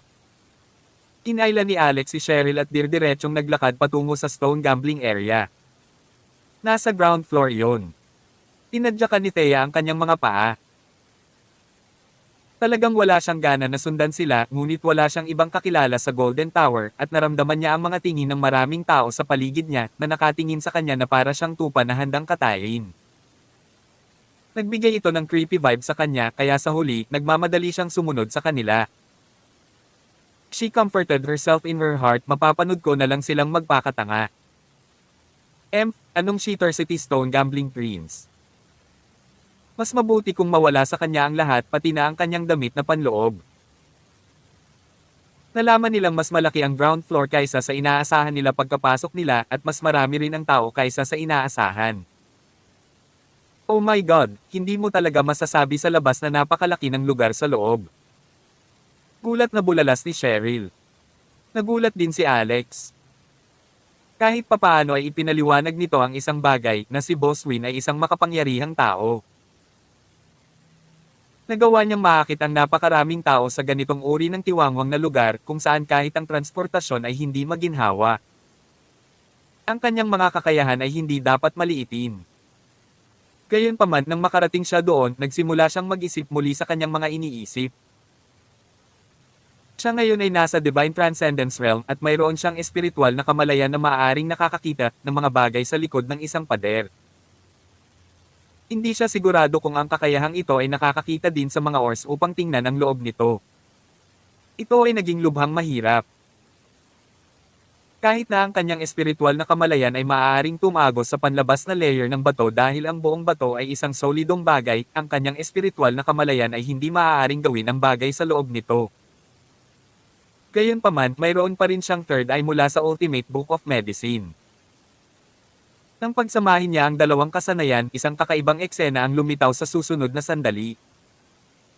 Malinaw niyang nakikilala kung may mga esmeralda sa loob ng mga ores.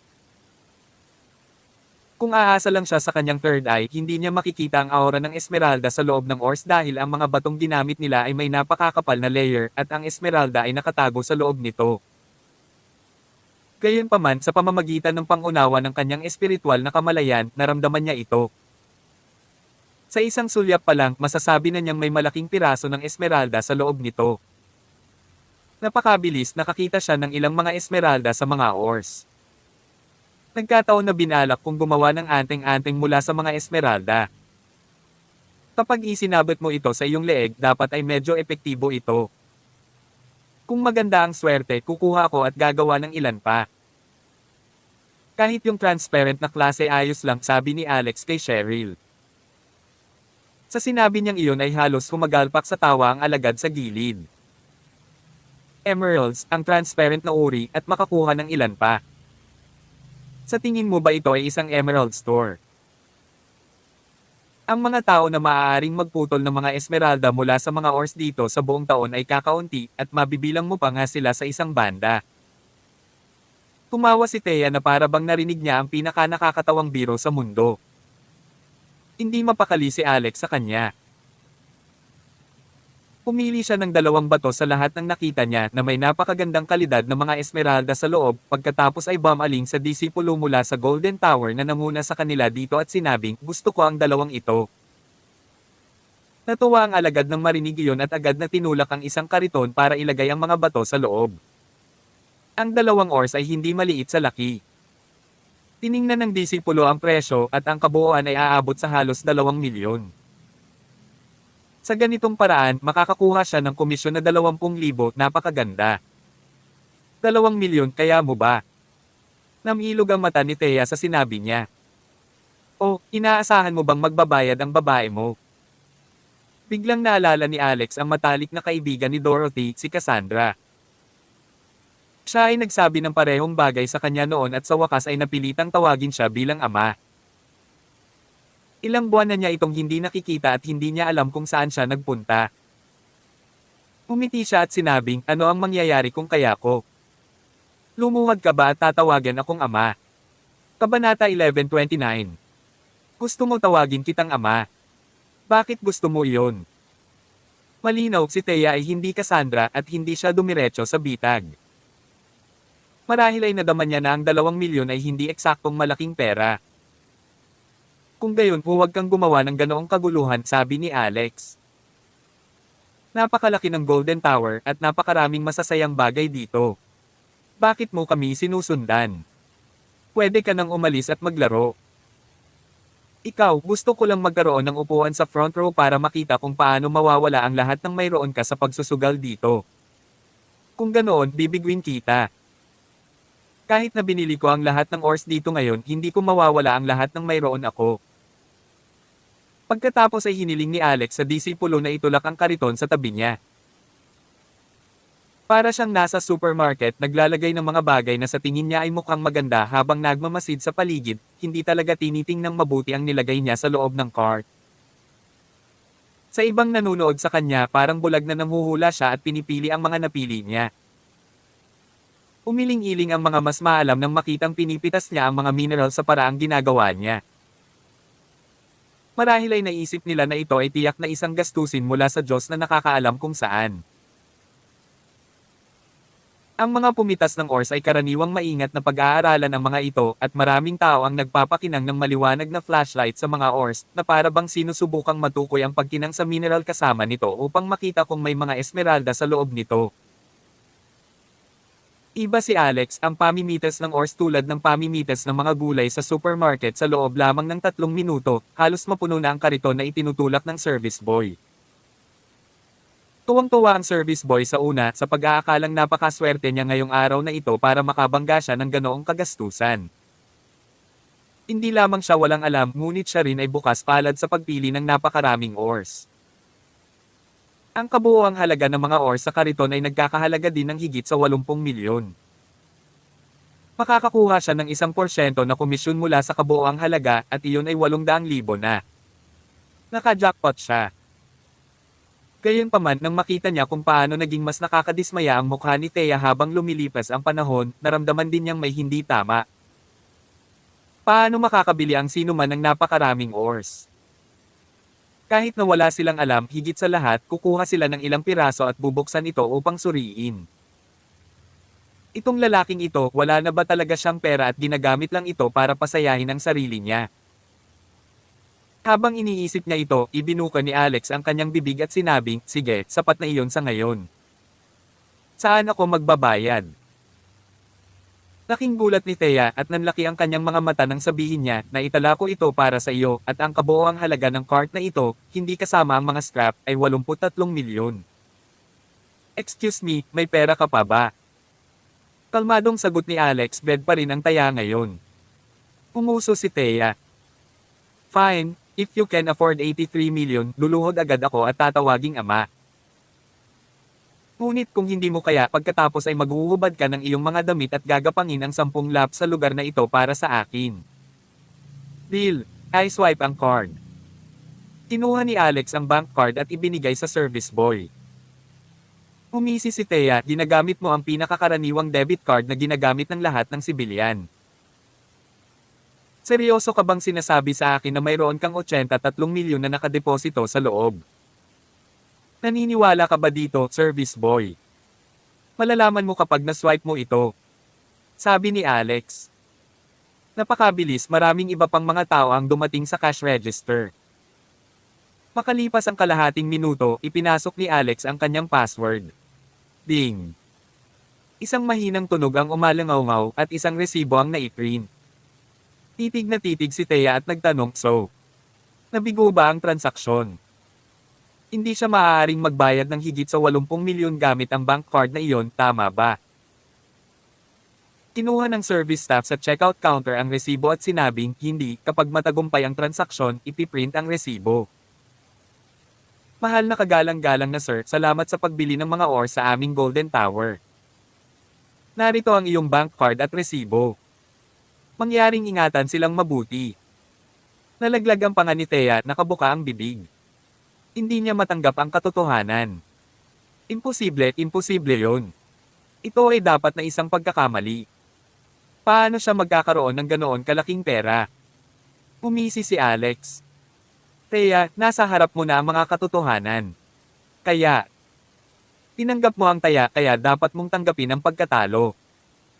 Maaari mo na akong lumuhad at tawagin akong ama, di ba? Paano magiging willing si Thea na gawin iyon? Para kay Alex, nakaramdam siya ng matinding sama ng loob at umaasa na palagi siyang malas. Tuhod. At tawagin siyang ama. Mangarap pa. Dapat sumuko ka na, tay, lang ang itatawag ko sa'yo baka sa susunod na buhay ko. Gayunpaman, sa sandaling sinabi niya iyon, ang babae sa cashier ay sumengot ng malamig at sinabing, sa Golden Tower na pinamamahalaan ni Boss Win, walang sino man ang tumanggap ng taya ngunit hindi umamin ng kanilang pagkatalo ayon sa mga patakaran. Kung gagawin mo iyon, mag-iiwan ka ng kamay. Ano? Tawag. I-freak. I-click. I-click. I-subscribe kwentong nobela. Kabanata 1130. Napatalon si Thea sa isang iglap. Niloloko mo ba ako? Hindi ako nakipagpustahan sa iyo. Ang taya ay sa pagitan namin ni Alex. Ano ang kinalaman niyan sa iyo? Umiling ang babaeng attendant. Pero, ginawa mong taya yan habang nasa Golden Tower kaya kailangan mong sundin ang rules ng building. Kung ayaw mong aminin ang iyong pagkatalo, maaari kang mag-iwan ng kamay. Kaliwa man o kanan, ang pagpili ay nasa iyo. Habang nagsasalita siya, may sinenyasan siya sa gilid. Agad namang lumapit ang isang security guard ng Golden Tower. Siya ay may isang mabangis na tingin sa kanyang mukha at isang matalim na machete sa kanyang kamay. Natakot si Thea to the point na halos maiihina niya ang kanyang pantalon. She hurriedly shouted, I admit my loss. Handa akong aminin ang aking pagkatalo. Kaya ko pang tuparin ang kasunduan, di ba? Habang sinasabi niya iyon ay agad siyang lumuhod sa harap ni Alex at malakas na sumigaw, pare, tatay. Inaamin ko ang pagkatalo. Mangyaring huwag hayaang putulin niya ang aking kamay. Bahagyang tumawa si Alex saka tumanggo sa katulong. Itinuro ng babaeng attendant ang pinagputulan ng bato sa tabi niya at sinabing, iyan ay isang libreng puwang sa pagputol ng bato. Maaari kang pumunta doon ngayon upang putulin ang iyong mga mineral, Ginoo. Umiling si Alex. Ayos lang. Mayroon akong isang libangan kung saan gusto kong bawiin ang mga ores at dahan-daang pinutol ang mga ito sa aking sarili. Ipadala na lang ang mga ores na ito sa tinutuluyan kong in. Hindi niya inaasahan na iiling-iling ang attendant at hindi sumasang-ayon. Paumanhin, Ginoo. Mayroong panuntunan sa Golden Tower na ang lahat ng ores na binibili dito ay kailangang putulin bago sila mailabas. Ang mga ores ay hindi pinapayagang ilabas sa gusaling ito. Ano? May ganoong panuntunan. Natigilan si Alex. Hindi niya alam ang panuntunang ito kaya hindi niya naisip na ihalo ang mga ores na walang mga esmeralda sa mga napili niya. Ang bawat mineral sa kariton ay naglalaman ng esmeralda sa loob nito. Napulot niya halos lahat ng ores na naglalaman ng mga esmeralda. Kung ito ay nalantad sa lugar, ito ay magiging isang malaking problema. Kumunot ang noo niya. Paano kung pipilitin kung kunin sila? Nanlamig ang mukha ng attendant. Sorry talaga. Pagkatapos hindi ka maaaring maglabas ng kahit isang ore at ang perang nabayaran mo na ay hindi na maibabalik. Naningkit ang mga mata ni Alex ngunit sa wakas ay tumanggo siya. Mabuti. Pagkatapos putulin natin sila. Kahit na talagang ayaw niyang ilantad ang kanyang mga kakayahan, hindi niya gustong itapon ang kanyang pera sa Golden Tower ng walang kabuluhan. Paano kung gusto nilang putulin niya ang lahat ng mga bato dito? Pag nakita nila ang resulta, sila na ang maluha. Habang naglalakad sila patungo sa stone cutting area, hindi napigilan ni Thea na sabihin, Alex, I think that the 80 over million na binayaran mo kanina ay tubig lang sa ilalim ng tulay. Kapag hindi ka makakuha ng kahit isang piraso ng esmeralda mula rito, maaari kang umiyak at mamatay. Napatingin si Alex sa kanya. Ano dapat ang itawag mo sa akin? Hindi mo na gusto ang iyong kamay, hindi ba? Sumikip ang dibdib ni Thea. Ikaw. Gayunpaman nang makita niyang itinaas ng security guard ang kutsilyo sa kamay nito, bigla siyang sumigaw muli, Ama. Gustong tumawa ng mga tao sa paligid na nakikinig doon. Napakabilis nagsimulang putulin ng stone cutting master ang mga ores. Malaki ang venue at medyo marami ang mga tagaputol ng bato. Mayroong 9 sa kabuuan. Nagkataon na ang lugar ay walang laman ngayon at ang 9 na tagaputol ng bato ay agad na lumapit upang putulin ang bato, bawat isa ay kumuha ng isa. Makalipas ang 10 minuto, sumigaw ang isa sa kanila, "It's green." Jackpot! Nagulat ang lahat at napatingin. Lalong naguluhan si Thea. Ang kanyang mga ligaw na hula ay nagtagumpay. Gayunpaman, pagkaraan ng 3 minuto, tumawag ang isa pang tagaputol ng bato, berde, berde na naman. At ito ay ang transparent na uri. Ito ay isang kamanghamanghang paghahanap. Makalipas ang isa pang 2 minuto, isa pa sa kanila ang sumigaw, "Malaking paghahanap." Malaking paghahanap. Ito ay emerald jadeite. Ang piraso na ito ay mayroon din ito. Narito rin at ito ay isa pang emerald jadeite. O aking Diyos, mayroong kahit isang piraso ng purong berdeng esmeralda dito. Lahat sila ay may mga esmeralda. Sobrang tahimik sa venue. Lahat ng mga taong nagkukumpulan doon ay nakatingin kay Alex na para bang isa siyang halimaw. Kabanata 1131. Ang pagkakaroon ng pangalawang piraso ng esmeralda mula sa mga ores ay itinuturing na swerte. Pagkatapos ang mga huli ay hindi maipaliwanag ng may swerte. Ito ay mas walang katotohanan at kakaiba. Ang sumasabog na tagay ay matagal nang umaakit sa mga nanunood na naruroon at lahat ay hindi makapaniwala sa kanilang sariling mga mata. Parang isang ilusyon, ngunit ang bawat tao rito ay hindi maaaring mag-hallucinate ng parehong bagay. So, dapat totoo. Natigilan ang attendant mula sa Golden Tower. Natigilan din ang service boy at ang security guard. Sa napakatagal na panahon na nagtrabaho dito, hindi pa nila nakitang nangyari ang ganito. Lalo na ang service boy na iyon nang maiisip niya ang sinabi ni Alex, nakaramdam siya ng kilabot. Nakikita kaya niya kung may esmeralda o wala sa loob ng ores? Ano pang paliwanag ang naroon para sa mahiwagang eksenang ito sa harapan niya mismo? Hindi nagtagal at ang lahat ng ores sa cart ay nabuksan at lahat ng mga ito ay nasa berde.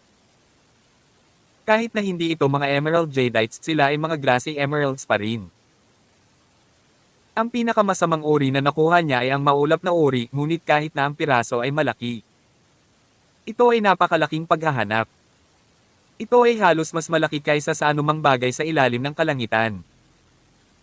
Ang pinakanagulat at hindi matanggap ito sa eksena ay si Thea. Kinasusuklaman niya si Alex at hiniling niya noon na wala ni isang esmeralda ang matagpuan sa kanila kapag nabuksan ang mga bato. Hindi lamang siya nadismaya, ngunit siya ay halos mawala sa kanyang isip. Walang mga salita upang ilarawan ang swerte ng taong ito. Siya ay may ilang kaalaman tungkol sa halaga ng mga esmeralda, lalo na ang halaga ng emerald jadeite. Medyo mataas ang presyo nito. Ngayon, may kabuuang 4 na piraso ng emerald jadeite at isa sa mga ito ay kasing laki ng ulo ng tao. Ang piraso lamang ng emerald na jadeite na kasing laki ng ulo ng tao ay maaaring umabot ng higit sa 1 bilyon kung ito ay ibebenta. Gayunpaman, ang paborito ni Alex ay hindi ang piraso na ito. Ito ay isang piraso ng itim na esmeralda. Sa mata ng lahat, ang itim na esmeralda na ito ay dapat na ang pinakamaliit na halaga sa lahat ng mga esmeralda na naputol. Sa kabaligtaran, ito ang pinakamahalagang batong pang-alahas na hindi mabibili sa merkado kahit na gusto ng isa. Hindi ito tinawag na esmeralda. Upang maging mas tumpak, tinawag itong Black Spirit Crystal. Ito ay mas bihira pa kaysa sa isang espiritual na utak. Kasing laki lang ito ng kamao ng isang matanda at hindi masyadong halata ang aura nito. Gayunpaman, alam ni Alex na maaari niyang pilitin ang itim na espiritu sa loob ng kristal gamit ang mga espesyal na pamamaraan, at ang naturang bato ay nagkakahalaga ng daan-daang libong espiritual na mga bato. Napakagandang paghahanap. Iyan ay isang mapahamak na good luck doon. Tinawakan ni Alex ang Black Spirit Crystal sa kanyang kamay. Kung ikukumpara dito, ang iba pang mga esmeralda na nakuha niya ay hindi man lang banggitin. Kasabay nito, ang mga pangyayari sa ground floor ay agad na kumalat sa pamamagitan ng salita ng bibig sa iba pang mga palapag ng Golden Tower. Sinabi na may isang taong bumili ng 12 ng mga ores at bawat solong ore ay nasa berde at ang lalaki ay nakakuha ng halos 1 bilyon mula dito. Halos agad-agad na sumabog ang bulong-bulungan at hindi mabilang na mga tao ang sumugod sa ground floor mula sa mga lugar na kanilang kinaroroonan, at hindi nagtagal ay napuno ito ng parang sardinas, lahat ay nagtutulak at naglalaban-laban sa kanilang pagpasok upang tanungin kung ito ay totoo o hindi. Anong klaseng loika ito na ang bawat piraso ay isang hit? Maaaring mayroon siyang isang uri ng clairvoyant sight. FC, kung totoo ang ganoong klaseng kakayahan.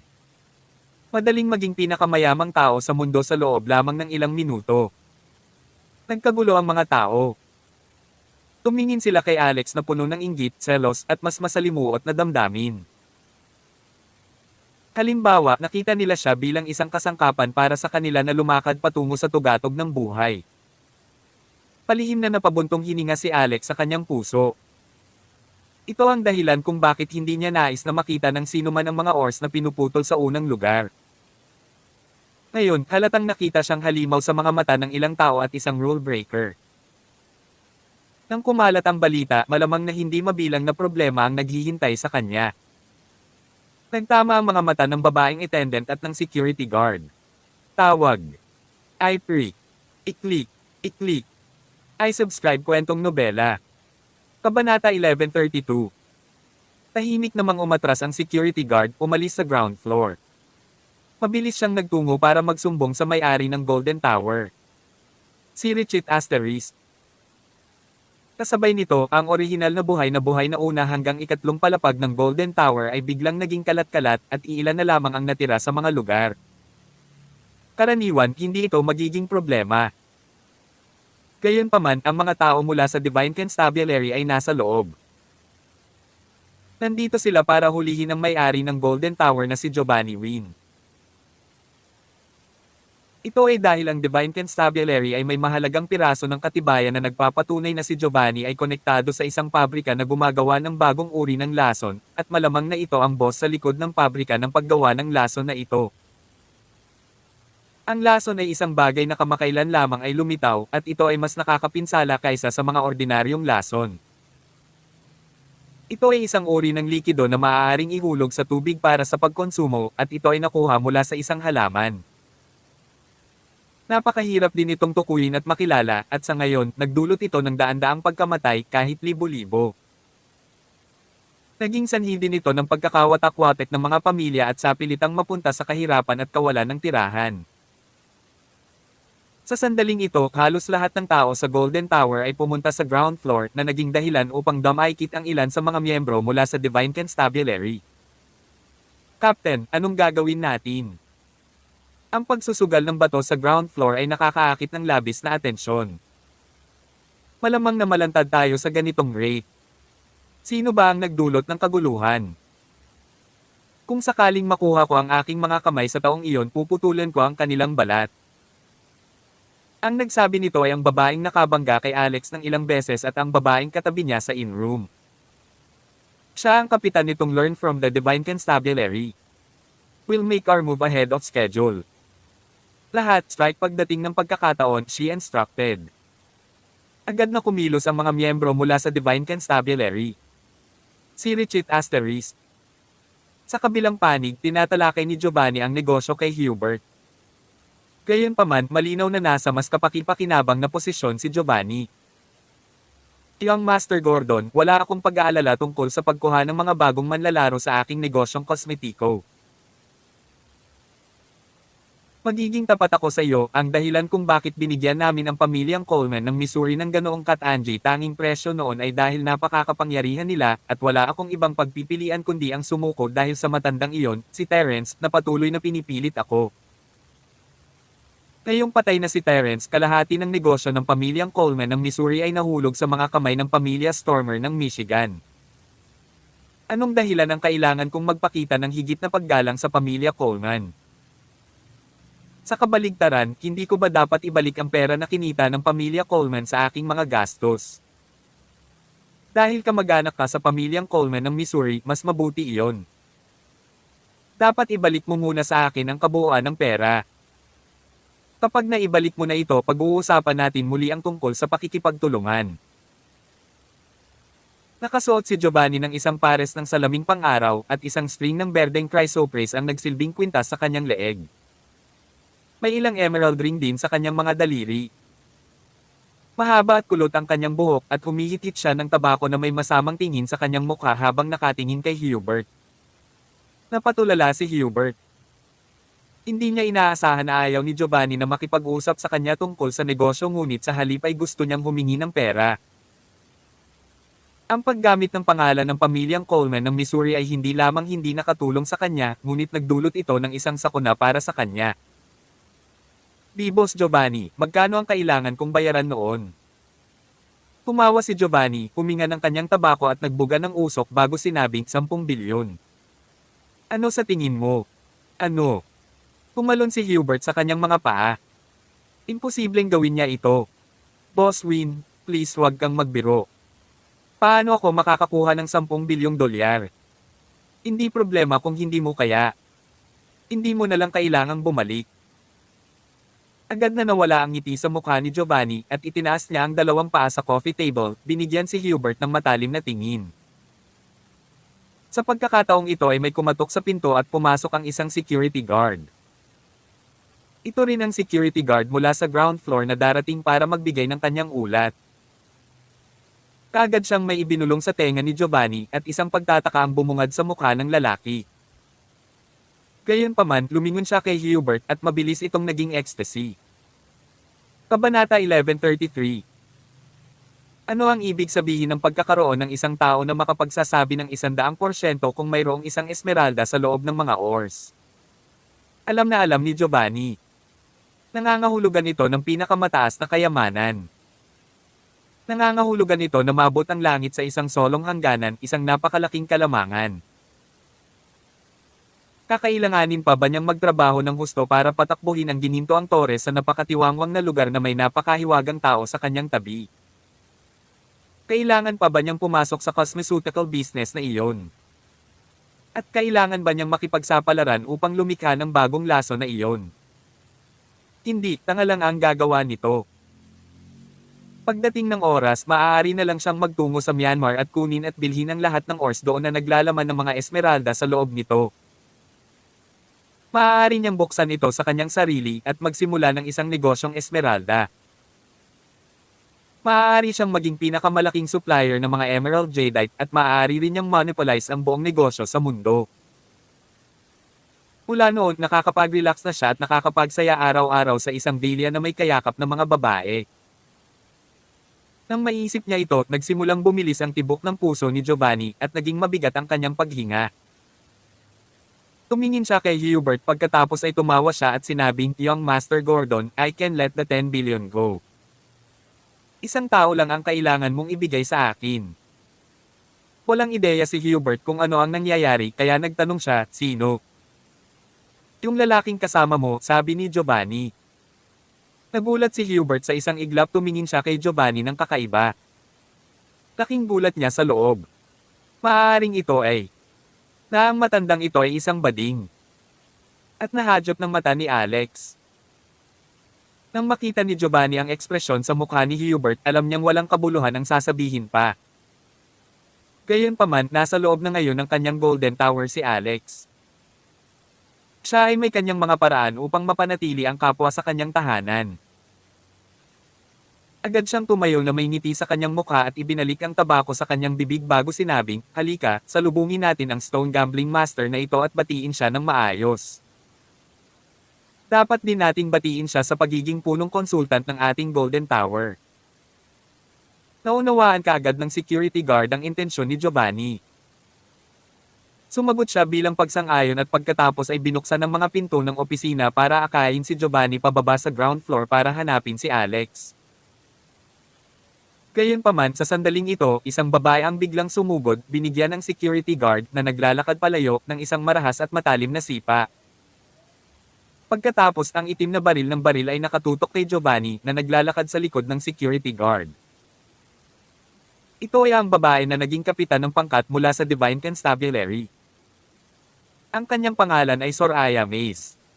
Huwag kang gumalaw. Ang Divine Constabulary ang humahawak sa kasong ito. Giovanni Win, pinaghihinalaan kang.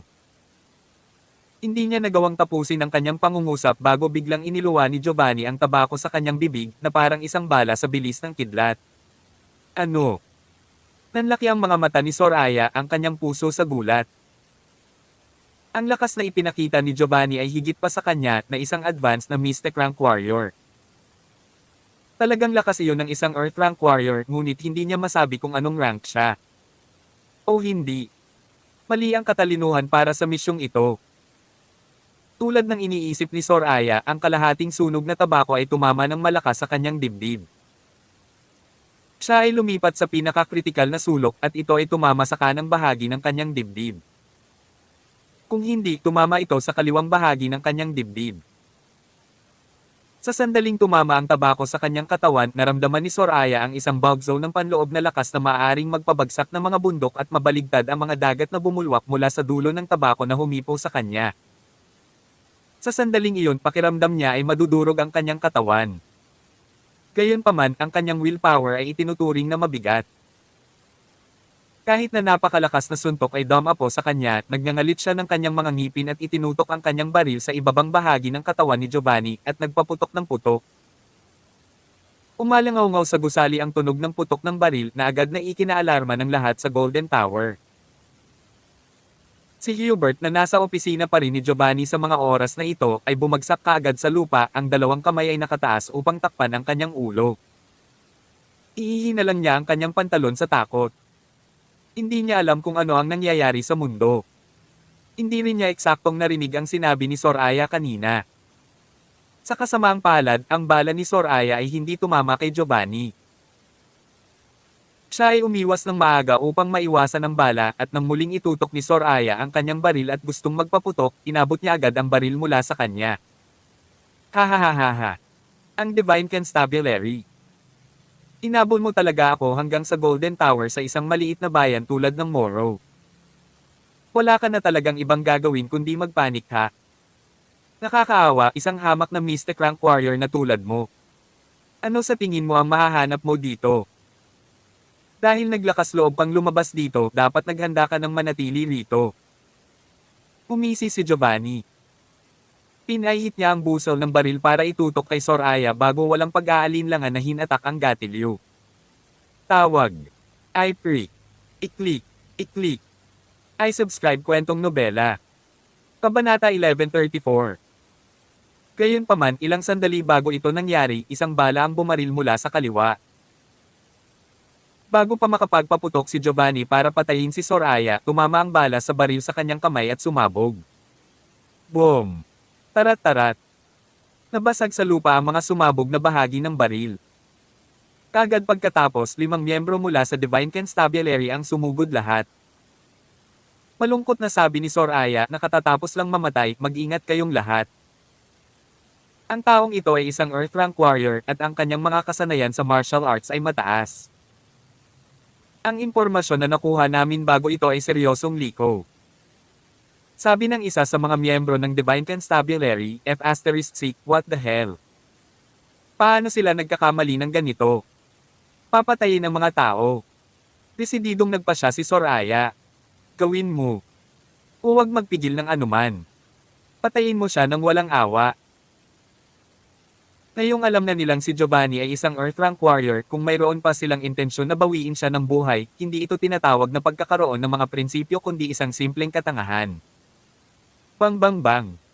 Nagsimula na naman ang putok ng baril. Sa pagkakataong ito, ang mga tao mula sa Divine Constabulary ay nagsisikap sa kanilang grupo na kumilos laban kay Giovanni. Gayunpaman, nagmamadaling pumasok si Giovanni sa kanyang opisina at agad na isinara ang mga pinto. Kasabay nito, ang mga tao sa Golden Tower ay biglang nagsimulang magpanik. Nagpaputok ng baril at parang labanan ang nangyayari. Paano nila ito natitiis? Ang mga bisita mula una hanggang ikatlong palapag ay mabilis na ibinagsak ang anumang hawak nila sa kanilang mga kamay at tumakbo palabas sa takot. Pagkatapos kumalat ang gulat sa ground floor. Mga putok ng baril. May sumigaw. Pagkatapos ang buong lugar ay bumaba sa kaguluhan. Mayroong hindi bababa sa daan-daang mga tao na sumisiksik at nagsisiksikan sa ground floor, at ito ay nakaimpake na parang sardinas at halos hindi ito maarok.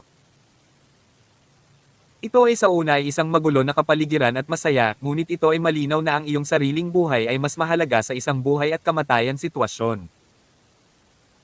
Pagkatapos isang malaking grupo ng mga tao ang tumakbo palabas na parang tidal wave na pinakawalan.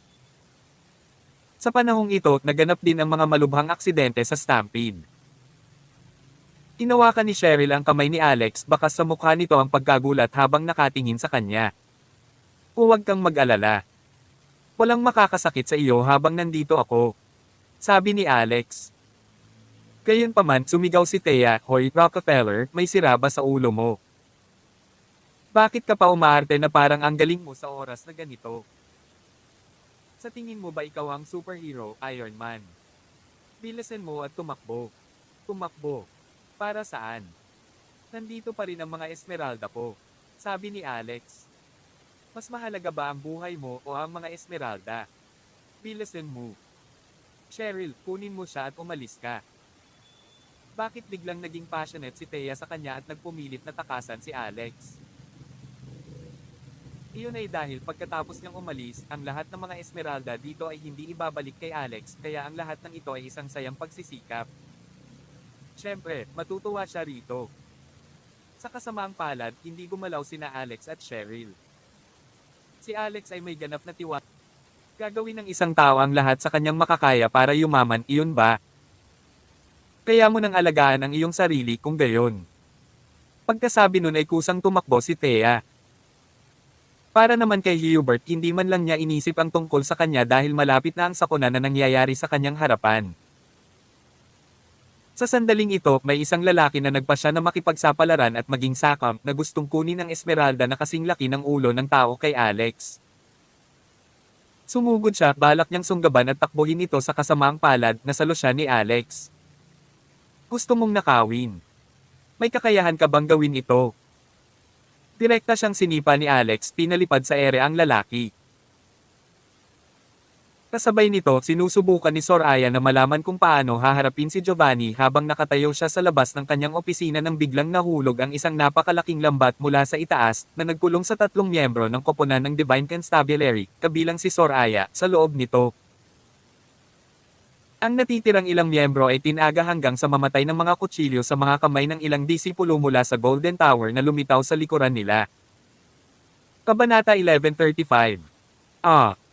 Carl, Lina, Devin. Giovanni Wynn, napakalakas ng loob mong patayin ang mga tao mula sa aking Divine Constabulary. Nadobol ang kasalanan mo. Hinding-hindi ka pababayaan ng aking Divine Constabulary. Pinagmasdan ni Soraya ang kanyang mga tao na tinadtad hanggang mamatay at ang kanyang mga mata ay nakadilat at nakatutok sa kanila at siya ay umungal ng malakas. Tuguan ang magagandang mata niya. Gayunpaman, bilang isang resulta, ang lambat ng pangingisda ay hinigpitan sa kanilang paligid gamit ang isang lubid. Ang 3 nasa loob ay agad na nabalot na parang dumpling, hindi maigalaw ang kanilang mga kamay at paa ng malaya at halos naging mga tupa na handa para sa katayan. Sa sandaling ito, lumabas si Giovanni sa kanyang opisina, isang malamig at madilim na tingin sa kanyang mukha. Itinaas niya ang kanyang paa at sinipa si Soraya. Ano ang napakahusay tungkol sa Divine Constabulary? Kailangan ko lang ng isang kamay para makapatay ng 10 basurang tulad mo. Pagdating sa aking gininto ang tore na hinahanap ang iyong pagkamatay, talagang napakatapang mo. Pagkaraan ng ilang sandali, napagpasyahan niya na si Alex, na nakakakita ng mga Esmeralda sa loob ng mga oars, ay mas mahalaga kaysa rito, kaya hindi niya ito pinayagang makatakas. Sa makatuwid turuan, pakitunguhan mo sila, pagkatapos ay ilibing mo sila sa likod ng bundok. Oh, pero teka. Ang babaeng ito ay hindi masyadong masama. Panatilihin siyang nakakulong. Susukuhan ko siya na maayos mamaya. Tumawa ng malakas ang iilang disipulo doon. Para naman kay Soraya, grabe ang pagbabago ng mukha niya, ang bilis ng tibok ng puso niya nang marinig iyon. Ang pinakakinatatakutan ng mga babae ay hindi ang kamatayan kundi ang katotohanang hindi sila maaaring mamatay kahit na gusto nila at aabuso ng mga lalaki. Mas mabuti pang mamatay kaysa mabuhay sa ganoong sitwasyon. Sobrang pinagsisihan niya ito ngayon. Siya ang mahigpit na humiling para sa misyong ito. Pakiramdam niya ay kaya niyang dalhin si Giovanni Wynn sa hustisya. Kahit sa simula gusto ng isa sa mga Divine Constabulary Guardian na sumama ngunit tinanggihan niya ang tulong nito. Dahil dito, hindi lamang nabigo ang kanyang misyon, napapatay din niya ang kanyang mga nasasakupan. Hindi na nagtagal si Giovanni dahil natatakot siyang makatakas si Alex. Iniluwa niya ang isa pang tagubilin, bantayan mong mabuti ang batang iyan sa aking opisina. Baka may silbi pa siya. Pagkatapos nagmamadali siyang tumungo sa ground floor kasama ang security guard na kanina pa dumating para isumbong sa kanya si Alex. Si Richie Asterisk. Sa sandaling ito, ang bilang ng mga tao sa ground floor ay bumaba hanggang sa wala. Wala na ang eksenang nag-impake ng mga tao na parang sardinas. Bukod sa mga taong mula sa Golden Tower at iilan na may malapit na relasyon sa lugar at ilang mas matapang na tao, lahat ay tumakas. Siyempre, nandoon pa rin sina Alex at Cheryl. Itinuro ng security guard sina Alex at Cheryl at sinabi kay Giovanni, "Boss, that's the guy." Pumili siya ng kabuoang 17 ores at lahat ng mga ito ay may mga esmeralda. Ang pinakamahalaga ay ang orno. 3 sa platform ng pagputol ng bato. Ang gulong emerald ay kasing laki ng ulo at maganda ang pagkakayari. Sinabi ni Sister Apple na ito ay nagkakahalaga ng hindi bababa sa 1 bilyon. Nakahinga ng maluwag si Giovanni. Hindi umalis ang lalaki. Ginawa nitong mas simple ang mga bagay. Muli niyang sinulyapan ang mga esmeralda na pinutol mula sa mga mineral at lumawak ang kanyang ngiti sa kanyang mukha. Habang naglalakad si Giovanni sa ground floor, bumuka ang bibig ng mga tao sa paligid para batiin siya. "Kamusta, boss?" "Hello, President Queen." Lahat sila ay may magalang na pag-uugali na para bang tinatanggap nila ang isang pinakamataas na hari. Tungkol naman sa mga putok ng baril na kanina lang ay walang nagtanong. Walang nang ahas. "Hahaha kuya, hindi naman masama ang swerte mo. Upang makapili ng napakaraming esmeralda, binabati kita." Ang maliwanag, malawak ng ngiti sa mukha ni Giovanni habang tinitingnan niya si Alex ay tila nakatingin siya sa isang walang katulad na kasangkapan. Nang dumating ang security guard upang iulat sa kanya ang tungkol sa bagay na ito noong una, hindi siya nang ahas na paniwalaan ito. Iyon ay dahil walang ganoong makapangyarihang tao sa mundo.